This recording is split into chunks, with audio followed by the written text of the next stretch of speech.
All right, first and foremost, I want to give all praises to Yahweh, Ba'ashem, Yahweh Shai. Double honors to the elders, the great millstone, and honors to Shalom to all the brothers out there doing the work in true sincerity. All right, Allah our lawyer. It's Tyler Mahamoth. Yeah, and we just want to do this video because, of course, you know, everybody know this whole thing with the black consciousness dudes, your brother Polights, your Sarah Suit and Setis, Sonnet TV, all them dudes, and clashing, of course, with the Israelites, us, you know, and, you know, everything that's going on. We just kind of want to tackle a lot of the things that we've been hearing them say on the video, as well as certain other followers of those schools of thoughts, comments on the comment board, and just that whole ideology and thought process, and really going into origins of the ideologies and the thought processes of these people and how they claim to be so Afrocentric and so pro-black, but really delving in to the origins of what they actually believe in, and, you know, revealing how actually pro-black they are, you know, and exposing it for what it is. You know what I'm saying? We're gonna link scriptures in, of course, but I know how y'all dudes want to deal with all these. I got this historical, I got this science. So we gonna see about that. And just I just want to put this out there. You know, Brother Polight, it comes from Dr. York, the Nawubians and Nuwapians, or whatever you want to call them, and that whole organization. These are a group of people. These are a group of people that believe in the Sumerian tablets. The Sumerian tablets are fragmented. They're in pieces. You follow something that's in pieces. How, like, that doesn't even make sense. Moreover than that, you also believe that aliens came to the planet Earth and created human beings in a science experiment that was sabotaged by a rival group of aliens. That's what you believe. Understand fully what this man Polight believes before you even hear him out. That's what he believes in. You see what I'm saying? It's like, y'all know when y'all dealing with the Israelites, we believe that the you know, the blacks, the Hispanics, and the Native Americans are the Hebrew Israelites according to the Bible, and not just blacks, and Hispanics, and Native Americans in America. People all over the world. The majority of them West Africans are Hebrew Israelites. You see what I'm saying? So, and when we use the word Africa, God doesn't like Africa. Really, what we should be saying is the Lord doesn't like the Hamites. You see what I'm saying? Because it's, you know, you got the Hamites in Africa, and you also have Israelites in Africa. And it's the children of Ham that we've been told that we were, as a lie, you know, of course, devised by the white man, when we're actually Semitic, we're actually the Israelites. So I just want people to get that in total perspective when we speak about the Africans. We're really speaking about the Hamites, the actual Hamites. All black is not the same, which is a subject we're getting ready to tackle in a second. The first thing I want to do, bro, first thing I want you to do is get Proverbs 18. Oh, you got it right there. Yeah. Proverbs 18 and 17 is the first scripture I want you to get. And also, real quick, this guy Polight, he made a statement that the sun created the stars and the earth and everything. I want everybody to understand this, and you can look this up. The sun is a star. Every star in the sky is a sun to another solar system. So saying that the sun created the stars is an oxymoron. The sun is a star, and every star you see is a sun to another solar system. Okay, so that's just whack job. It's circular logic, and it's you know, it sounds real good, but all you gotta do is do a little investigating to actually get to the bottom of the bullshit. You got that? And this is the perfect scripture for that. Go ahead. This is Proverbs chapter 18, verse 17.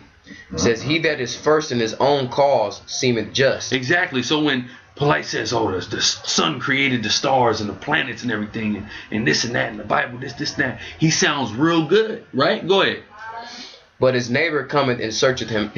Go ahead. His neighbor cometh and searcheth him. His neighbor cometh and searcheth him. So we, being his neighbor, are coming and searching out all this bullshit. And we're going to get to the bottom of it, okay? We're going to get deep into the bottom of it. We're going to go into your guys' history books and your sciences and all this stuff y'all believe in. You understand what I'm saying? And then give me Colossians 2 and 8, and then we're going to get right into it. You know, and shout out to all the brothers throughout Israel who have been bringing out all kind of facts on these dudes, going and doing their own research. It's all through the Spirit. Certain researchers, brothers going to get, you know, the Spirit going to get our brothers to bring out different facts, which is going to be beautiful. It's all going to collectively, you know, go into the destruction of these dudes and their doctrine. Finish that on Colossians. All right, it's Colossians chapter 2, verse 8. "Beware lest any man spoil you through philosophy and vain deceit." Exactly, philosophy and vain deceit. And that's all these dudes got, philosophy and vain deceit. That's why the scriptures tell us to beware and be weary when you hear a dude coming with this stuff. And again, let somebody search him out, man. You see what I'm saying? Because again, all of his talking, it sound real good, and a lot of simple of our people are falling for it. But you got to really, you know, beware when these dudes spoil you, because everything they say is shallow, man. Go ahead. That's right. After the tradition of men, after the rudiments of the world. Exactly, after the traditions of men. These are just men's traditions. This is nothing established by the Most High God. This is a man's tradition and the rudiments of this world, natural flesh and blood, wicked individuals, right? Go ahead. It says, and not after Christ. And not after Christ. It's really after the white man. At the end of the day, it's, again, they claim to be so Afrocentric. We're going to expose how Eurocentric their belief system actually is and the things that they prescribe to. Go ahead. Real quick, you wanted me to go to 9? No, that's all I wanted. That's all I wanted. I wanted to go into rudiments, because you got a lot of dudes out here that say that, you know, speaking of course to absolute Bible truth, that say we're not, you know, Christ-like. We don't walk after Christ. But the scriptures, you know, that we just read in Colossians 2:8, it says, you know, we don't spoil people with vain philosophies and deceits after the rudiments of the world. Everything that we talk about, you know, I mean, everything that we preach and push is totally against, you know, the rudiments of the world. And I kind of want to just go into that word, because you try to say we're not Christ-like, but it clearly said that Christ was not of the world. He didn't do the things that are of the world. And you guys want to be this one world and bring everybody together. Okay? Shalom. Because you guys can't say that we're not Christ-like because of the harsh things that we say. When Christ was harsh, you know, Christ was straightforward, and, you know, he didn't really care about trying to put it in a way that, you know, seemed nice or pleasant to people. The word rudiment is Strong's G4747. It says stoicion, stoichion. Yeah, the Stoics. Yeah. It says any first thing from which the others belong to some series or a composite whole to take their rise, an element first principle. And that's what you guys basically do. The term rudimentary, similar to the term elementary. Yeah, you know what I mean? That's what you guys do. You guys take, you know, the rudiments or the elements of Esau's world, and you implement that into your philosophy. And that's the vain deceits that you guys are bringing out. Yeah, that's right. We're totally opposite from that. So in actuality, we actually are Christ-like. Because it says those that are, you know, teaching according to the rudiments of the world are not as Christ. Dude, we cut you guys up with so many times with this stuff. It's really not that, you know, hard to understand, not that hard to grasp. Yeah, but people just want to be simple. Yeah. Especially these dudes. You got dudes, whether they have in the Bible or not. You guys, you don't realize how indoctrinated with the white man you actually are. But sitting there screaming and on your high horse, claiming that you're not. You see what I'm saying? This Bible is at the end of the day, this Bible is against the white man totally, man. Right. And it's the only book that's really totally against the white man, which we're going to prove. First thing we're going to go into, real quick, let me pull this up, is carbon dating. Okay, a lot of brothers have been doing videos on carbon dating. I want to bring out these facts about carbon dating, and what I'm going to do for all the facts I'm bringing out, I'm going to cite, y'all like to have your sources cited, we're going to cite all the accredited sources of all the facts that I'm getting ready to bring out. First off, they're talking about this predates this predates the Bible, this, that. Well, let's see, according to what it predates the Bible. He tried to do a dance around, well, this form of carbon dating, this and that. No, it's all bullshit, and we're going to prove it right now. And the number one thing that it proves carbon dating is bullshit is it's a theory. That's the number one thing. It is a theory. It is all theoretical here. And I'm gonna read some of these articles. Although the theory of radiocarbon dating is interesting, there are several inherent problems with the process. The first of these problems is the fact that the original ratio of carbon and radioactive carbon is unknown. The second problem is that the possibility of contamination of the sample over time is quite high. So you mean to tell me y'all are gonna measure something? Y'all are going to measure something when you don't even know the actual amount that you're measuring by. It's ridiculous, okay? This article makes a great analogy on that. Real quick, okay, the older the sample, the higher the probability of contamination. So y'all carbon dating things talking about it's 30, 40,000 years old, millions of years old. But if it is that old, it's heightened at the amount that it's probably been contaminated, so you can't even really tell how old it is. So it just doesn't make sense. This whole thing, it defeats itself, this whole process. Okay. What this means is that using carbon dating to date very old samples is really quite impractical given our current level of knowledge and technological capabilities. While carbon dating continues to be considered by many as a viable way of obtaining alternative dates for a wide range of artifacts and remains, which y'all consider that, there is much room for error in the process. Even the use of acceleration mass spectrometry to analyze the relative levels of carbon and radioactive carbon has resulted in flawed determinations. So no matter what they try to do, how they try to fix or morph this into giving more accurate dates, it still is flawed, basically beyond a point where you could even trust it. Okay, it is uncommon for different, it is not uncommon for different laboratory to determine quite different ages for the same artifact. It's not uncommon. It's regular thing for two different laboratories to get millions of years difference between two different samples. So why would you trust it? Like, that's retarded. Okay. While some of these deviations could possibly be explained by contamination or errored methodology, because that's what Polight was saying. Oh, well, their method might not have been right. Let's see. In the labs themselves, it is apparent that the problems with carbon dating are much more complex than that. So even if you try to say it was an error in methodology, it's so complex that is not an excuse enough for an error in dates. Okay, very simply put, too many things are unknown to allow the carbon dating process to be as accurate as many proclaim it to be. So it's way too many things that's unknown for y'all to sit here and make the claims that you do, that things were around thousands of years before something else, if you weren't around to personally see it yourself. Okay, that's period. And well, I'm gonna get to what I'm jumping the gun. I was just thinking about a point I was gonna make, but I'm jumping the gun. Let me get through this, and we're gonna really cut y'all. Okay, factors as diverse as changes in the Earth's magnetic field and changes in the amount of carbon available to an organism in times past, which has changed rapidly over the course of the last 1,000 years, could translate into perceivable differences in the carbon ratio in artifacts and remains from ancient times. Even changes in the atmosphere itself could impact this carbon ratio. You telling me the atmosphere hasn't changed substantially just in the last 100 years alone, but y'all is carbon dating something? If the elements, if the ratio has changed substantially in the last 100 years, and carbon dating has only been around for a little over 60 years, that means pretty much everything is bullshit. Okay, it's all bullshit. Where was I at? It said even atmosphere itself. Okay. We know that changes such as these have occurred over time. They are still occurring today. In fact, the fact that carbon and radioactive carbon are independently formed means that ratios to one another could have changed substantially from ancient times to today. To base our knowledge on the age of the Earth and its various constituents on information gleaned from a knowledge or information gleaned from a technique that depends on carbon and radioactive carbon ratios is very unrealistic. So this is unrealistic, man. And that's via the assortment.com. Okay, I'm gonna go on to some more on that though, to put it in a different perspective. Actually knowing the starting time is still not enough. During the race, this is basically it's making an analogy of a swimmer's race and the whole carbon dating process.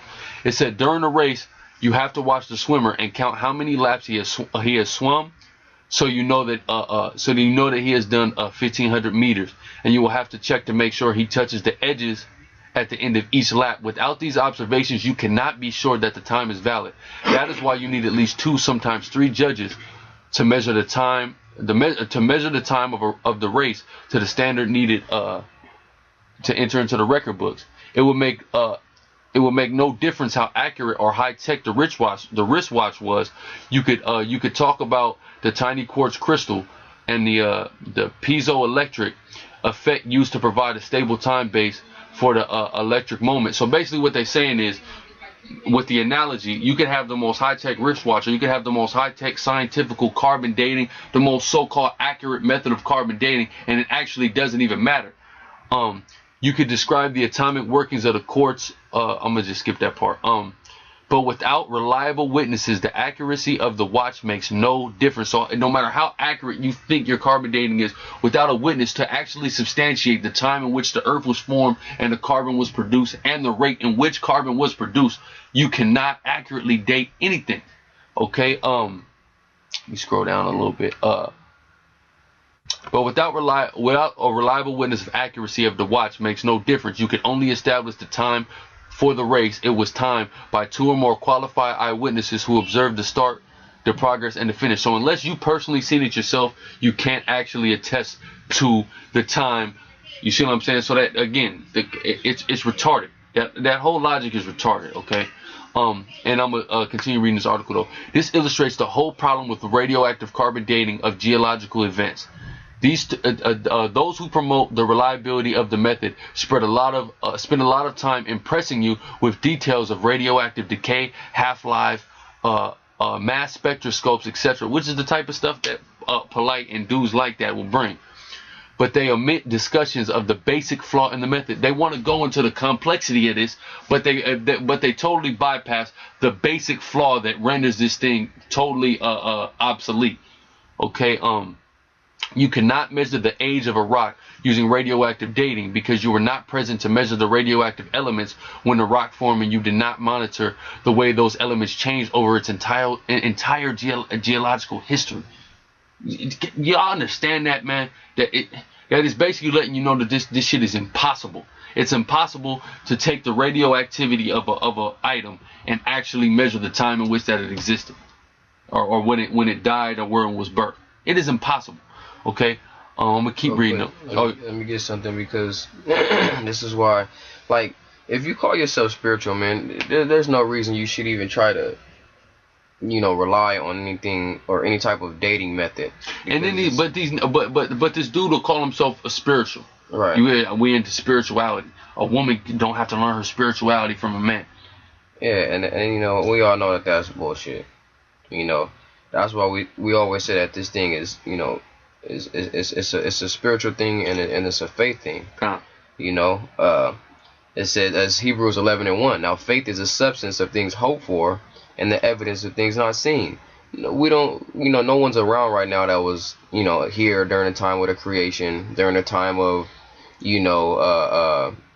hell, when Moses was here, when Abraham was here. Nobody was there. We just have records, which is the scriptures, the Bible, that, tells us and gives us a, fairly accurate amount of time, or a time frame, in which it happened.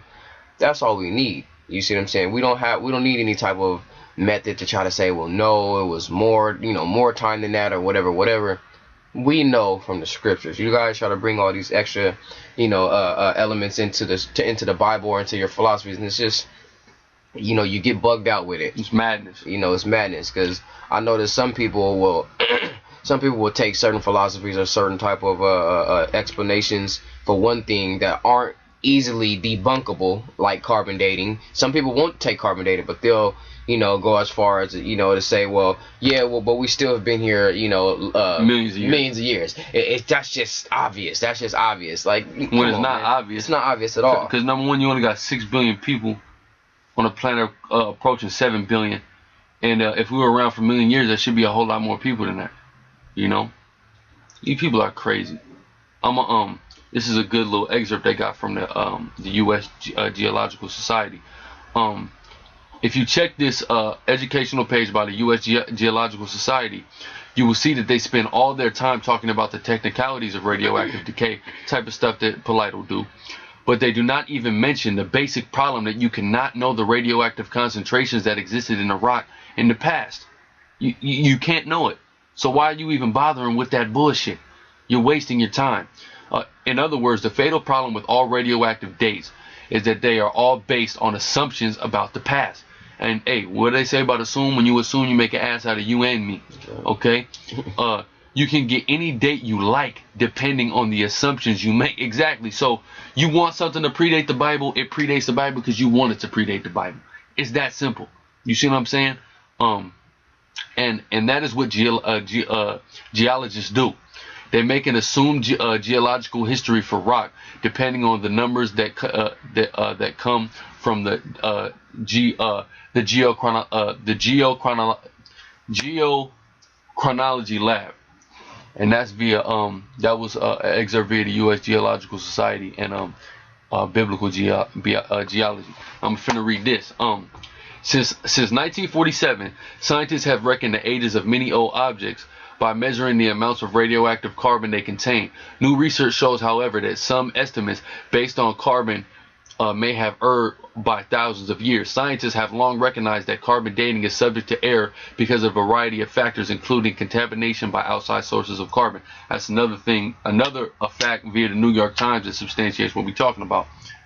Then I got this other one here, and this is via the Oak Ridge National Laboratory. Scientists dated dinosaur bones by using a carbon dating method. The age they came back with was only a few thousand years old. The date did not fit the predicted notion that dinosaurs lived millions of years ago. So what did they do? They threw the results out and kept their theory that dinosaurs lived millions of years ago. So these people who come up with these so-called carbon dating, when it doesn't match up with what they're talking about, they throw it out and still perpetuate their bullshit. Why? Because they have their own agenda to deceive the people. Okay. Instead, they do this many times using a different dating method each time. The result could be as much as 150 years different from each other. How is that for an exact science? Which 150 million years. 150 million years. So, but they say this is an exact science. Right. That's bullshit. You mean to tell me you could date one thing and it's 150 million years different the next time you date it, and you gonna still trust that? That's ridiculous, man. See, Esau always trying to have some groundbreaking shit. That's the white man. And once he puts it out, he can't deviate from that. That's why you have all of these conspiracies, out here, because Esau will say one thing and then, something else will happen. But guess what? He can't put shit like that out. The whole little thing with 9/11, the whole little thing with, we gotta stick to it. We gotta stick to the story. Even though the shit doesn't add up at all. Fuck exactly. It. We sticking to it. And it's plenty of stories to prove that what we're saying is bullshit. Eyewitnesses. Yeah. But what they do is they gotta, find some way to gain the trust of the people, which is what they already have, done.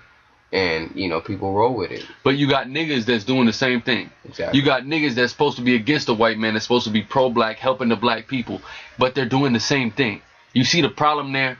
And we're going to get to this whole thing. Well, y'all read the Bible. That's the white man. But we're going to get to all that. We're going to do one step at a time and breaking down the strongholds and the bullshit that your foundation, truthfully, if you subscribe to this, is on quicksand. That's right. Okay. Man. You dudes is joined unto him. Yeah, you joined to the white man. You dudes are Eurocentric, man. Yeah. Really. And it's funny because you guys are. I would go as far as to say, a lot of you guys don't even realize it. I would go as far as to say some of you guys that's out here preaching this or pushing this bullshit really believe that you guys are, against what the white man stands for, and that you guys really, have the truth, and you don't realize it, and you really falling into that pit. You gotta understand that the scriptures say that this devil is gonna be wiser, than the majority of our wise, but they're gonna be the wisest of all, Polight even said that. Polight said this is the wisest and most subtle. That the white man is the wisest and the most subtle beast of the field. That's right. Which comes from the scriptures, by the way. He made that all because that is in the scriptures. That's right, man. You can't. It's like I equate it to this, man. You got dudes like Canelo Alvarez, and you got Shane Mosley, and all these niggas that try to come up against Floyd, man. It's a different level, man. You can't just say, oh man, I trained the best I've ever trained. Oh man, this is a great training camp, and I'm gonna go out and then I'm gonna be able to get with. No, man, this man has been perfecting this for years. For years, you gotta come correct. Centuries. I mean, you gotta go and really get your game up, to even be able to come up and come up against this dude. You can't just start thinking of shit on your own, man. The reason why the brothers out here that's really doing this work, Truth and Sincerity, via the great millstones.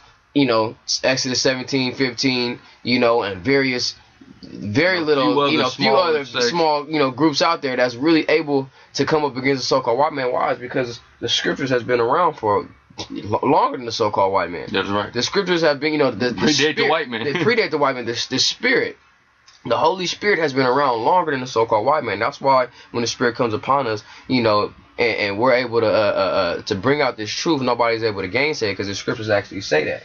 Nobody will be able to gainsay it. You kind of go into something real quick. I want to bring that out because that's the only reason why all these new philosophies you're gonna be trumped up. Yeah. And a lot of these new philosophies is gonna be incorporated with a lot of, you know, devilish doctrine. Yeah, with the Edomite doctrine. Again, remember, like the elder said, Dr. Ben had to go to the university to get his Kemetic knowledge. That's where he got all his knowledge about Kemet, from the white man. And people say, well, did y'all learn stuff from the white man? But again, like the elder Tahar said, the white man didn't break the scriptures down to it. The white man broke down them hieroglyphs to you, though. That's right. You see what I'm saying? So who is actually Eurocentric here? Who is actually following after the white man? Us, who read a Bible that totally condemns, destroys, bashes the so-called white man, describes everything about the so-called white man and lets us know he's the devil and uplifts the black and Hispanic and Native American man? Or is it y'all who take all the shit from the white man but then, you know, try to like reverse iconoclasm and try to make it black? This is crazy. This is Luke chapter 21 verse 15. For I will give you a mouth and wisdom, which all your adversaries shall not be able to gainsay nor resist. And see, what you guys don't understand, like I said, you have this devilish doctrine incorporated into your, you know, philosophy, and that's why we're able to gainsay, we're able to resist it. You guys have this 360 questions to ask an Israelite, yeah. But once you go up and ask somebody that actually has, you know, the spirit on them, you're getting chopped fast. And then I seen some of them questions. Remember going back on a Facebook group, one of them Yorkie niggas, one of them followers of York, hit me with like 100, maybe over 100 of them questions. And just at a glance of them questions, I could have answered pretty much all of them off the draw. You know, York was dealing with, when he wrote them questions, he was probably dealing with weak-minded Israelites that wasn't really grounded. That's all it is. And that book is old. Don't you realize Revelations and proper breakdown has came out? Inconsistencies have been corrected, which really y'all didn't even ask. Like, there was not really too many hard questions on there. So if that's the book that y'all are basing everything on, I feel bad for y'all niggas, man, truthfully, because it's gonna be bad. They lack faith though, man. But the fact is, they don't actually lack faith. They have a lot of faith. It's just the thing that they have faith in. They don't have faith in the Lord. They have a whole lot. And we're going to expose that all of you niggas all have faith and believe in something. Even though you claim, some of these niggas claim to be atheists. They claim they don't believe in the Most High. But y'all do believe in something. I'm going to tell you who believe in. You believe in the white man. And we're going to prove it. That's right, but say they have faith in this devil. Yeah, bro. You got faith in the devil. That's the only thing. Y'all say, oh, y'all this spooky stuff. Y'all believe in the white man at the end of the day. Because without him, you wouldn't have none of this shit. Hey, and that's what we tell our women all the time. You know, our women that, you know, the women that we deal with, they know about this truth. They so-called claim that they believe in this truth. But when it's actually come down to the time where they need to execute the things that they so-called believe in, they revert right back to the ways of the so-called white man. That's right. That's exactly what they do. And I tell my woman all the time, man, you love this white man. You love him. That's right. And I'm not saying that you tell me this all the time with your mouth. No, you show me this. You show it with your actions. Your actions it's not about the mouth. Louder than your words. It's always about the actions, man. And y'all niggas, it's your actions that's exposing you niggas, man. Right. And it's funny because, you know, when you go back to the story of Lot and his wife, how she looked back, you know, and you know, symbolically saying, you know, she's gonna miss this place, you know, because why? It was full of wickedness. She probably had liberties in that place that she wasn't gonna have, and she knew that she wasn't gonna have in the, you know, in the place that the Lord had established, or the place that she was gonna go, you know. And I tell my woman all the time, man, because she always say, oh, well, you know, the whole little thing with the multiple wives or whatever. She was just like, well, in the kingdom, I'm just gonna be by myself. You don't realize how you don't have that choice. You don't have that choice, man. You're gonna miss this place. You're gonna miss this place because you have the liberty to go outside and you know, go and hang out with your friends and wherever the fuck what you want to wear and be able to make money and live on your own. You know what I mean? And be able to support yourself. It's not going that shit's not gonna happen. You know, you guys love this so-called white man. Same thing with, you know, these dudes, what is it, Polite, Josh, and all the rest of them. You know, you'll be able to go out here and deceive the people and make a whole bunch of money. Yeah. You know, without, you know, facing the repercussions of it immediately. You know, you feel like you know, you got everything figured out.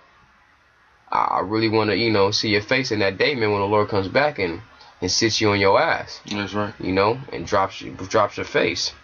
But you know, you dudes have a lot of faith, not in the scriptures though. You know, but this is what was that? This is Romans chapter 8 verse 24. It says, "For we are saved by hope." You know, this is kind of directed towards the absolute Bible truth. Like, we're saved by hope.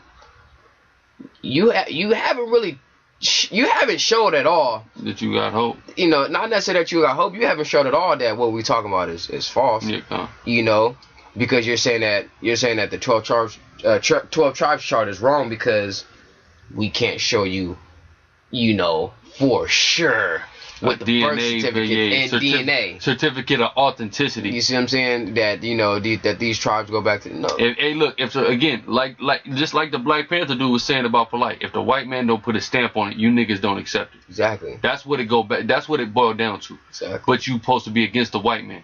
But unless he put his fucking stamp on it, you niggas don't accept it. Exactly. Ridiculous, man. And with that, you guys, is, you know, incorporating the so-called white man into the salvation, man. Wouldn't that be something that you would really want? Let's put yourself in the so-called white man's shoes. He done did so much wickedness. He done caused so much havoc in the world and in history. Wouldn't you really want people to believe that, you know, you could be saved too? Wouldn't you really try to find some way to put yourself into the salvation of the Lord and his people? You guys are trying your best to get him in there, and he hasn't done nor shown you any reason that he even deserves to be in there. You know, and it's so many you know factors, you know, that you have to factor in with you guys' doctrine, man. It never adds up. It never adds up to the truth. It adds up to, hey, man, you guys are suck button the so-called white man. Everything that he's ever taught you, you're taking it and you're running with it. You know, it's a lot of shit that's just point blank bullshit, and then you got a lot of things that, you know, you can't really, you know, get around yourself. You can't, you know, because you're dealing carnally. Carnally, you can't get around, so you take it on and you embrace it, and you know, incorporate that into your philosophy. Still the so-called white man, all right. Still his philosophy. Still things that he, you know, done, you know, put out there and force fed you. You know, but this is Romans 8:24. It says, "For we are saved by hope, but hope that is seen is not hope. For what a man seeth, why doeth he yet hope for?" Through prophecy, we know that, you know, the 12 tribe chart is real. We know that salvation is only for Israel. Is there still, like, maybe little holes that a carnal person can, you know, try to dig out? Yeah, you know, but that's all the Lord's doing, and as the scripture says, it's marvelous in our eyes. Why? Because, you know, it's going to be those people that lack that spirit, you know, being simple, man. They simple-minded people. They lack that spirit. There's going to be ones, you know, to fall off. You know, they ain't got that balance, so they ain't going to be able to walk on that narrow path. You know, they're going to either fall over into that deep niggas sea. out, man. Exactly. Everybody ain't going to make it, man. It's like what is that, what is that thing when you want to, like a sifter? Yeah. Like the scripture says. I will sift Israel, man. I will sift Israel. And that's how it is, man. You know, he's going to take those ones that done fatten up on this meat, you know, that ain't going to fit through the little holes and the little cracks. You know, and that's just really how it's going to be. Yeah, exactly. You know? So those that are carnal-minded are always going to find a way out of it. You know, those that are dealing with the spirit, we know, man. With the information that's given, we hope. And that's how much I have love for my nation, because I hope that the Negroes, Latinos, West Indians, and Native Americans is a part of the Lord's chosen people. Why? Because we all went through the same thing, man. Oh.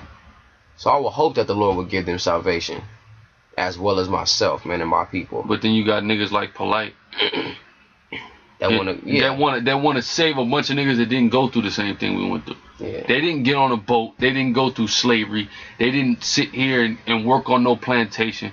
But you love these niggas because their skin is the same color as yours, which is actually retarded to think. Oh, and all that stuff. All the so-called white people don't love each other. That's right. Why is that? You see what I'm saying? And they really is all the same. But, you know, we're going to get back to this real quick. Basically, the whole thing is, man, with me, I'm really trying to get completely off of the bullshit I've been taught. And like the scripture say, at the time you ought to be teaching, need that one teacher again. I want to let all that bullshit go I've been taught up until the point where I came into the truth and learn again. I tell you people become a new child. Exactly. Man. I tell people all the time, you haven't been where I've been. I've been where you've been. I've been, you know, in a church, feeling like, you know, heart beating out my chest, feeling like I just want to give my, you know, self to God, to a white God, to a white Jesus, and I had no knowledge, wisdom, nor understanding of anything. You know, just kind of going off of the spirit that's been on me, and that spirit that was on me was the spirit of the so-called white man, because that's all I knew. That's all I had been taught. Okay, until guess what? You come into this truth, and then the Lord actually starts dealing with you and giving you wisdom and understanding. That's the only person that's going to give you the knowledge. You're not going to get it from nobody else. The Lord just said, I will give you a mouth and wisdom. The Lord's not dealing with you dudes. All right, especially you don't got the polite wisdom, niggas. Nigga like polite. Nigga ain't got no wisdom. Nigga just talking a bunch of shit, man. Wise in his own conceits, you know. Go ahead, bro.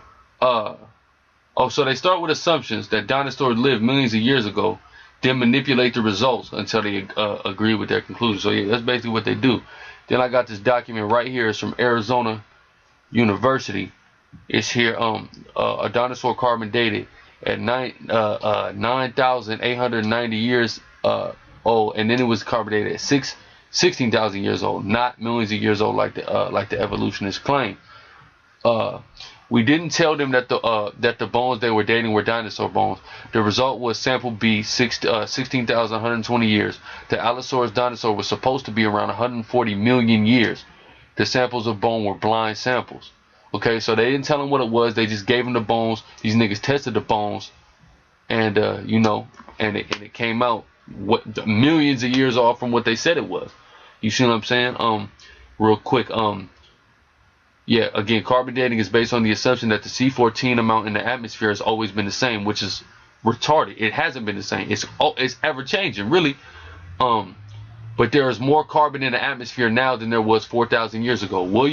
Willard Libby, which is the inventor of carbon dating, which I'm gonna give you his picture in a minute and show you this white man who you have so much faith in, your God, and his colleagues discovered the technique of radiocarbon dating in 1949. Libby knew that atmospheric carbon would reach equilibrium in 30,000 years. Because he assumed that the Earth was millions of years old, he believed it was already at equilibrium. However, each time they test it, they find more C14 in the atmosphere. So every time there's more C14, letting you know that it's ever changing, and have realized that they are only 1/3 the way to the equilibrium. So if they said the equilibrium was coming in 30,000 years and they were only about 1/3 of the way into the equilibrium, that means that the Earth is only around 10,000 years old.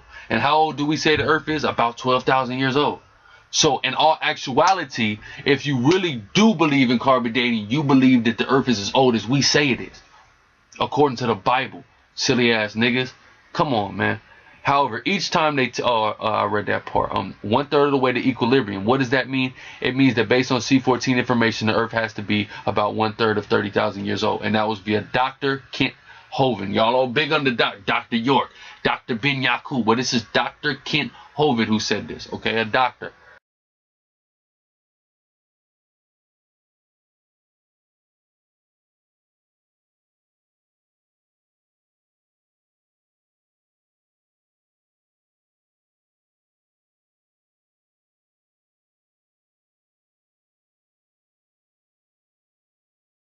Proving that they tested the samples and it was not 140 million years old like they said. And I'm gonna give you a few more examples of you know, flaws in the carbon dating system. Living penguins have been carbon dated, and the result said that they had died 8,000 years ago, but the motherfucker was alive. This is just one inaccurate date given by carbon dating. The shells of living mollusks have been dated using the carbon-14 method, only to find that the method gave its date as having been dead 23,000 years ago.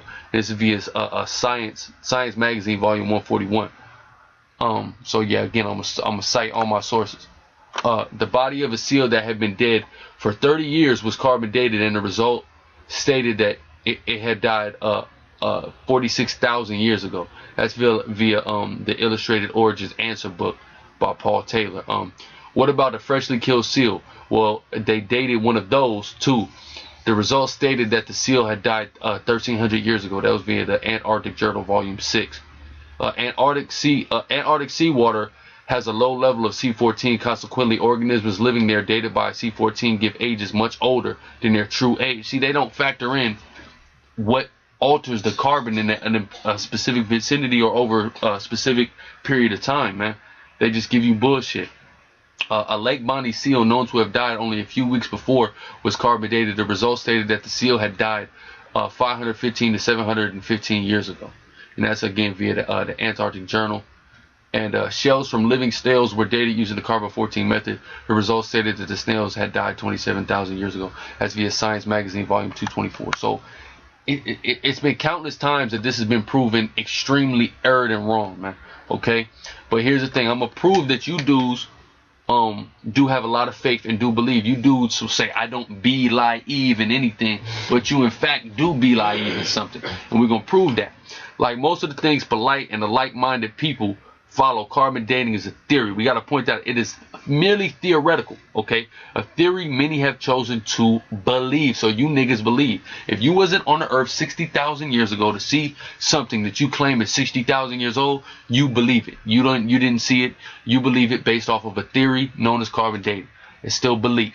Just like we believe in the Bible. Did I literally see this getting written? No, I did not. Did I see these things happening that it's talking about? No, I did not. But I believe in it. Just like y'all believe in carbon dating. Yet they condemn us. Y'all condemn us for our biblical belief. Okay. And then, the white man, Willard Libby, is the inventor of carbon dating, is a white man. And yet you have no trouble accepting this white man's theory. And I'm going to put the picture in the post-production so you can see who your God is.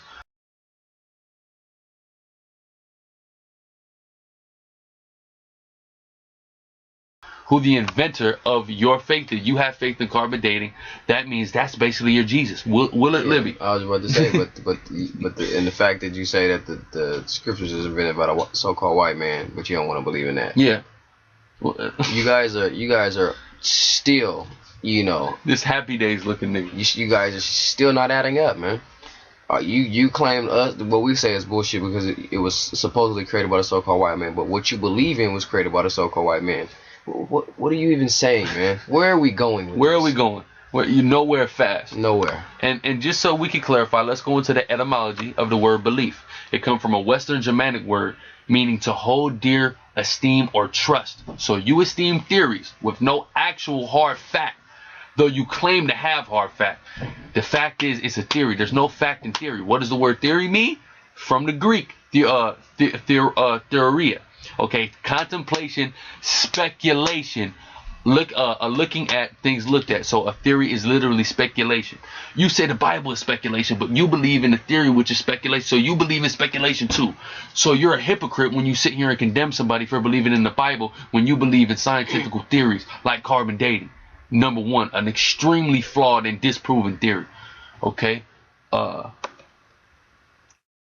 so real quick. So when you make claims that the Bible was plagiarized, stole, all that stuff, it's basically Trump, with the fact that this is bullshit. You see what I'm saying? And even then, the things that you say was plagiarized with, you guys are taking things from the so-called white man and other heathen nations, that have tried to incorporate, those stories with the Bible, and you're wrong.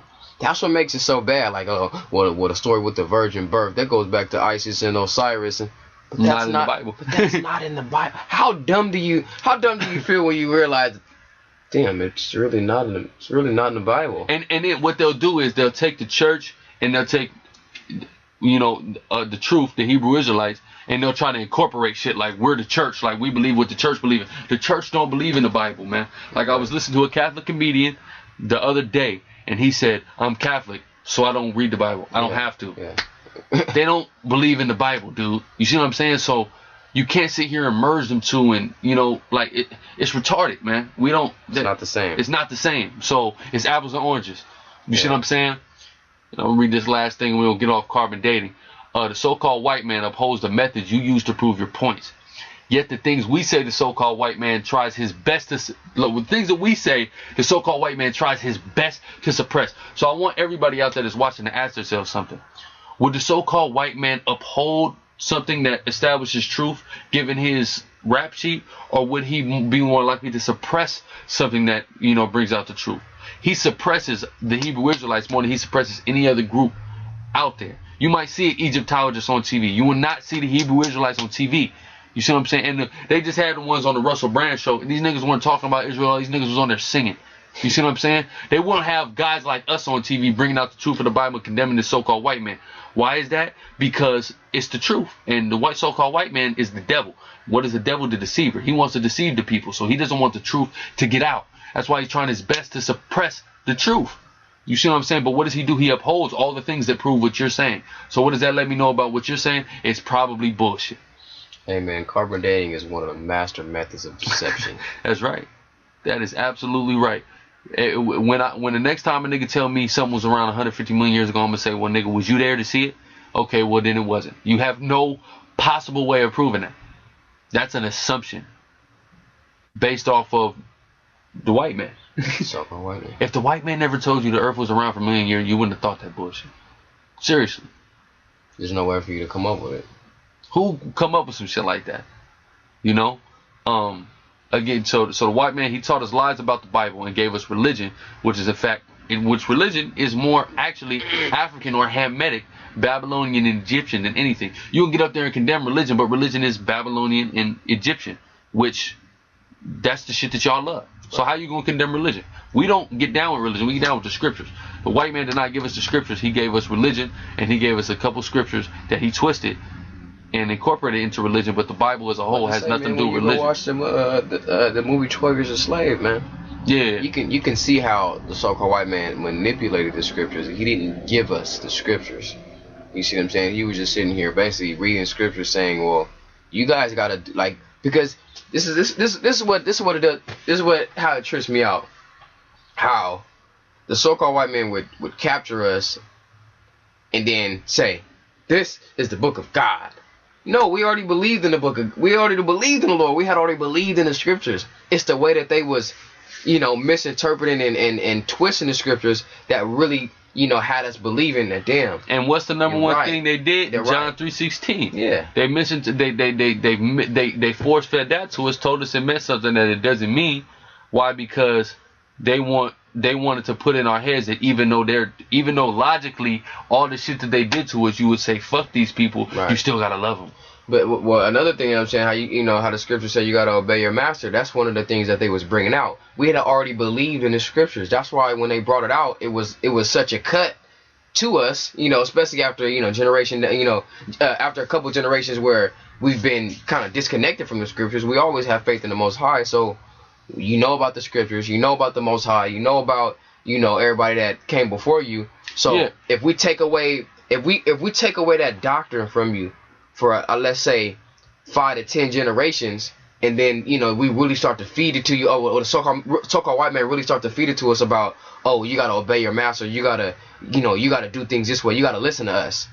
You start to believe in it. Why? Because you have faith in the Lord, and about the scriptures. And our people naturally have faith. Why do you think our people? Why do you think we're the number one people with that natural zeal? Because we are the Lord's people. And just for all you Afrocentric people out there, go get the book Hebrewisms of West Africa, okay, and see how the majority of the West African groups that was taken and carted off in the cargo slave ships had practices that was indicative that they were Hebrew Israelites, okay, proving our point that we are the Hebrew Israelite, right. Showing you that that's how they took advantage of us, by taking advantage of our faith in the Most High and feeding us bullshit regarding the faith. And which brings me to my next point. Why would the white man, our oppressor, why would he lie to us about a book, kill us for reading the book, and then give us freely the information that y'all have, and not condemn us for doing that? Right. You know why? Because what y'all got is bullshit, okay? And the so-called white man esteems science more high than he esteems everything. Why? Because he's been trying to destroy the Bible to get people to stop believing in it, namely our people. Which is what he did back when the whole little theory of evolution had first came about, and how he converted a lot of people over to believing in the theory when it was at its peak. And then he abandoned the theory. Yeah. I remember I was watching a little series or a little episode on the History Channel, how they was taking motherfuckers to court, and really chopping down this priest in court. Like, are you saying that the world was actually made in 7 days, and just bringing out little stupid shit you know, so that the people would see it, and that's how he would, you know, that's how basically they would convert people from believing in the Bible. Oh, see, they've been lying. The Bible is fictitious now. The earth been around for a long time. It's been around way longer than, you know, that would mean that the earth only been around like 5,000 years, if it was really literally 7 days. Yeah, probably. Yeah. And that's what they was believing. Why? Because Esau don't know the Bible, man. Esau's he knows retarded. it, but he doesn't know the scriptures, man. He gives you bullshit about You see what I'm the saying? Exactly. So when he teaches it, it's easy for me to sit up here and make you look like a fool, and then see this is the thing. It's easy for me to sit up here and make you look like a fool, but since you're supposed to be this representative of God, it brings down the whole subject. It brings down the whole subject of the scriptures and the Most High, period. You know what I mean? Not just making you look like a fool and make it look like you don't know what you're talking about with the Bible. It brings down the Bible, brings down you, it brings down the Most High, brings down everybody. Why? Because I add a simple thing in there. Oh, well, if you're telling me that you're saying that, you know, the earth was created in, you know, more than 7 days, it didn't just take 7 days, then that means God's not real. That's not what that's saying with me admitting that, but once I put that out there, that's already in people's head. That's the psychological games that the so-called white man plays with people. It's a Hegelian dialectic game, yeah. which Polite plays, and the majority of these dudes, they learn everything from the white man, they just do it. That's right. It's the Hegelian dialectic game, disinformation game, smear campaign, all the white man's. That's the same thing I was saying about Josh. Same thing I was saying about Josh. He says that we add to the scriptures, and that's not in the Bible, but which we don't. He'll read a scripture and give a pretty, you know, reasonable explanation to it. He'll interpolate. Interpolate. Yeah, that's polite word. Meaning somebody, basically they inserted something in there that's not in there. But it's like when I would say read that scripture again. Is that what the scripture is saying? No, clearly that's not what the scripture is saying. But you're giving a pretty explanation around it, and it makes sense. So you'd be like, okay, oh, damn, this guy knows what he's talking about. You know what I mean? I'm gonna go on this rant. Motherfuckers sound good. Again, motherfuckers sound good. Going back to Proverbs 18 and 17. Motherfuckers sound good until his neighbor come and searches them, man. That's right. And that's what we doing. We searching all you niggas, man. And again, getting back to it, the whole thing is, why did they suppress the Bible? Because the Bible got the truth in it. The Bible tells us who we are and who they are. They don't want us to find out who we are, and they definitely don't want us to find out who they are, even though it's pretty obvious who they are. You see what I'm saying? So that's the number one reason they've been trying to suppress it, man. You see what I'm saying? That's right. Next thing I'm gonna get on though is the race topic, the whole race concept, because basically y'all saying that we African and basically everybody that's black is the same. Where did that whole ideology come from? Well, let's find out. As an ideology, racism existed during the 19th century as scientific racism. So people out there generally, the whole world pretty much believes in scientific racism, whether they admit it, know it or not. Okay, which attempted to provide a racial classification of humanity. Johann Blumenbach in 1775, advocating polygenism, divided the world's population into 5 groups according to skin color. So this is a white man who gave you this concept of race by skin color. Had the Caucasians, the Mongols, the Negroids, the Malays, and the Americans. So basically they were saying you had your Latinos and your Native Americans, that was one group. Your Negroes, which would be your blacks, and the Hamites was all one group. It was all based off of skin color. That's the white man's ideology.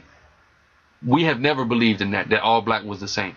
Africans over there in Africa, Hamites, have been warring with each other for thousands of years.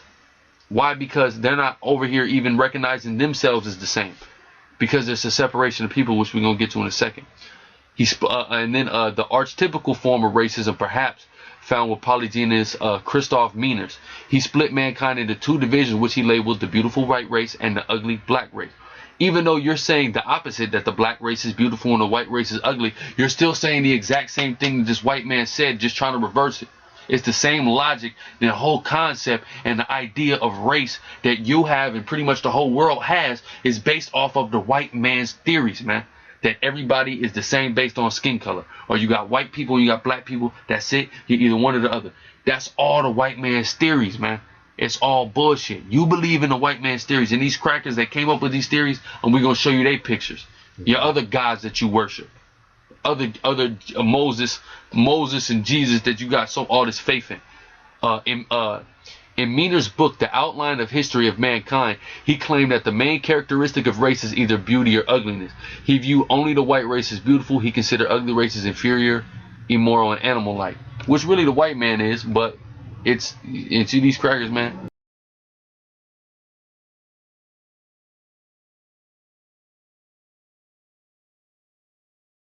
These are the people who came up with this bullshit, and that was all via the Wikipedia articles on them, and every point is cited on the Wikipedia article. So if y'all want to check into it, all these points are cited. These are statements they made from their books that they wrote and the theories and the papers that they had. But that was the inception of that whole idea of we're all one black. That whole we're all one black, that comes from the white man. There's one black, there's one white, there's one. That's all Esau shit. I want you to get a couple scriptures. First thing I need you to get is you got the Apocrypha on there? Mm-hmm. Get Sirach 33 and 33 and 10 to 13, because it's ridiculous. And the scriptures clearly explain the separation of people, how we're not all one the same people. Okay, and we're gonna break it down to a simpler form in a second, but let's go with this first. Go ahead. Sirach chapter 33 verse 10. It says, and all men are from the ground. All men are from the ground, right? We all are the same. We all we're all so-called human beings, correct? Go ahead. And Adam was created of earth. Adam was created of earth. Adam, and again, Adam not being the first man, but being the man who all the people that inhabit the earth to this day descend from. Go ahead. Verse 11, in much knowledge the Lord hath divided them and made their ways diverse. In much knowledge the Lord has divided the people and made their ways diverse. Any two people is not the same. Two different cultures or nations of people is not the same. So the Lord has divided the peoples, man, okay, and made our ways diverse. So all people aren't the same. It's not just one black. All people in Africa aren't even the same. The Hamites, they don't all get along. They all have different things that they into. Why? Because they're different nations of Ham. They're all the sons of Ham, but there's different nations of Ham. You see what I'm saying? They don't all get along. And they realize that there's not just one black. They realize that we are different from them, and they are different from other groups of Hamites. They know that, you know, which is why the Egyptians don't even the modern Egyptians don't even consider themselves Africans. Why the Ethiopian Somalians don't even, you know, want their kids dealing with the so-called Negroes in America. Yeah, and the Ethiopians and Somalians really be trying to claim that they Arabs. Right. Truth be told. They call niggas the Katas. Yeah. You know, them lazy niggas, man. Yeah. And they try to say, well, they force feed these ideas, or the white man force feed these ideas about us. No, they come over here and they see that, man. And now, see, this is the thing. How do you say that the so-called white man force feeds them ideas, and you realize that, but you don't realize how the so-called white man's force feeding you ideas, man? God, and we've proven this, that the so-called white man has created all of this shit that you guys are talking about, that you guys ever bring out. He's created all of it. That's right. So he's force feeding you guys now. Now come with a better, you know, come with something good, man. I've yet to hear something good. Something good, because we getting into it. Carbon dating, that's bullshit. All black is the same. That's the white man. This is all the white man's ideas. And then like, look, you go over here, we in San Diego, there's a large population of Africans, especially Cushites, Somalians, Ethiopians, Eritreans out here. You go down here to university, you got Somalians living all in the hood, but they're clearly separated from our people. Hey, why is that? And they'll look at you fucked up, man. They'll look at you so fucked up if you walk over there. But they living in the hood next to you. They living in a shittier house than you living in. Right. So it can't be that the so-called white man force-fed that we just living in the hood and we just these fucking deviants, because they living in the hood too, and they doing crime too. They gangbanging too. They just got their own shit. You see what I'm saying? Samoans, the same thing. Yeah, the Japhites. Hey, and this brother brings out a good point. It's not that it's just, you know, us. It's the hood, you know what I mean? It's really the hood, this hood mentality. Because like the brothers brought out, the Africans do it, the Asians do it, the Samoans do it, you know, shit, Filipinos do it. If you in this environment in the hood, man, in the ghetto, this is type of Egypt, because that would that ghetto go back to Egypt. That's right. That's when you in this type of environment, man. It's the type of shit that you do. It ain't limited to just us. Fuck that, you know. You got everybody I know that lives down here, man. It does the shit like that. Even then, when you go back to the ghettos over in what was that over in the little Holocaust over in Warsaw, Poland, and stuff. Yeah, all them same shit. It was a real fucked up bad area. It's not about it just being poor. It's about it being fucked up all around from A to Z. It's a poor area. It's a dangerous area. High crime area. High crime. It's the same thing over in the UK, man. It's a lot. Yeah, it's a lot of fucking thug ass white dudes over in the in the UK and shit, man. Arabs and shit, thug ass Arabs over there too. Yeah, exactly. Because in Australia, you got Arabs and crackers that's gangbanging out there, man. It's just that whole mentality, like the brother said. That don't mean but it's always a separation of people. Right. Always a separation of people. You see what I'm saying? And at the end of the day, again, them Hamite, them Somalians, they be black as hell, just like a so-called black man, black as hell. But they're separated. Why? Because we're not the same. You take a black cat and a black dog, you ain't gonna put them motherfuckers together. They're not necessarily gonna get along. You see what I'm saying? Like it's simple ideology, and it's clearly it's Eurocentric, racist idea. You're being racist towards your own people by saying that everybody who has the same skin color is the same. That's ridiculous. You know what I'm saying? Like you're polluting your own race. What about Chicken George? Chicken George the same. He was black, but his father was a cracker, man. His father was massive. You finish that though? Verse 12. It says, "Some of them he hath blessed and exalted; some of them he hath sanctified and set near himself." Yes, some he hath blessed and exalted, meaning in different nations, not just Israel got blessings. Different nations have blessings. Babylon had a blessing for twice actually. Egypt had a blessing where they got to rule and be in power for a while, but it's some he has sanctified and set by himself. That's Israel only. Go ahead. That's right. And when I read this, I'm just like, man, when people read that, they think it's Israel because he blessed and he exalted it. No, he exalted and blessed a lot of people. This one of the scriptures Nebuchadnezzar was one of them. Exactly. We bring out when we say that the Lord blesses other nations too. The Medo-Persians? He done blessed a lot of people. And so-called white man. Yeah, even the white man. How you think he got what he got now? He couldn't have got it now if the Lord ain't set him up. Why? Because what is that? Daniel 4? 4:17. Yeah. He said he giveth the rule to the basis of men. And who is the basis of all men on the planet Earth? This goddamn devil. And that's a blessing, man. That's the so-called white man's salvation. He received it on this side. Yeah, this is best as a gift. So look, now let's say it. Hey, you're right. Everybody can be saved. Well, everybody gets their salvation. They've had it at one point in time in the course of life. Yeah, kind of. But the kingdom of heaven is set. See, this is the thing, man. I think me personally, I guess the way that I'm gonna start breaking it down to people, because when we go and we met with the dude Lorenzo, he says we catch ourselves up. No, it's just the way that we say it. Sometimes we bring things out so that people understand it, to say, okay, no, the so-called white man is gonna be, is not gonna make it to the kingdom. But in actuality, he is. He's just gonna be, a slave in the kingdom. Be on the bottom. And when it ain't the kingdom for him. Yeah, you see what I'm saying? It's not the kingdom for him. So when you say, oh no, they're not gonna be saved, we'll say, well, they're not going to be saved, but they're already saved. Yeah, come on. They're already saved. This is their heaven. This is their, everything. This is their exaltation. And Caesar Borgia, the white image of Christ, that's really Jesus to them. Because that's our Jesus. That's our Savior. Him and his father that brought the white man back, going back to 1492. So hey, that's really cool, That's why that's the image of Christ, because that was the first white family to really take back charge of Europe and and start taking us down and us going into slavery a little over 100 years later, man. That's right. Hey, so they got their salvation now. Israel's trying to come back and get their salvation, all right, and it's gonna be forever. That's right. All right, so this is the reason I'm saying, okay, fuck the bullshit. All right, I'm gonna say it in this manner. I'm gonna say it in this way. Bring me something better, man. You know what I mean? Yeah. Come on, I need something better.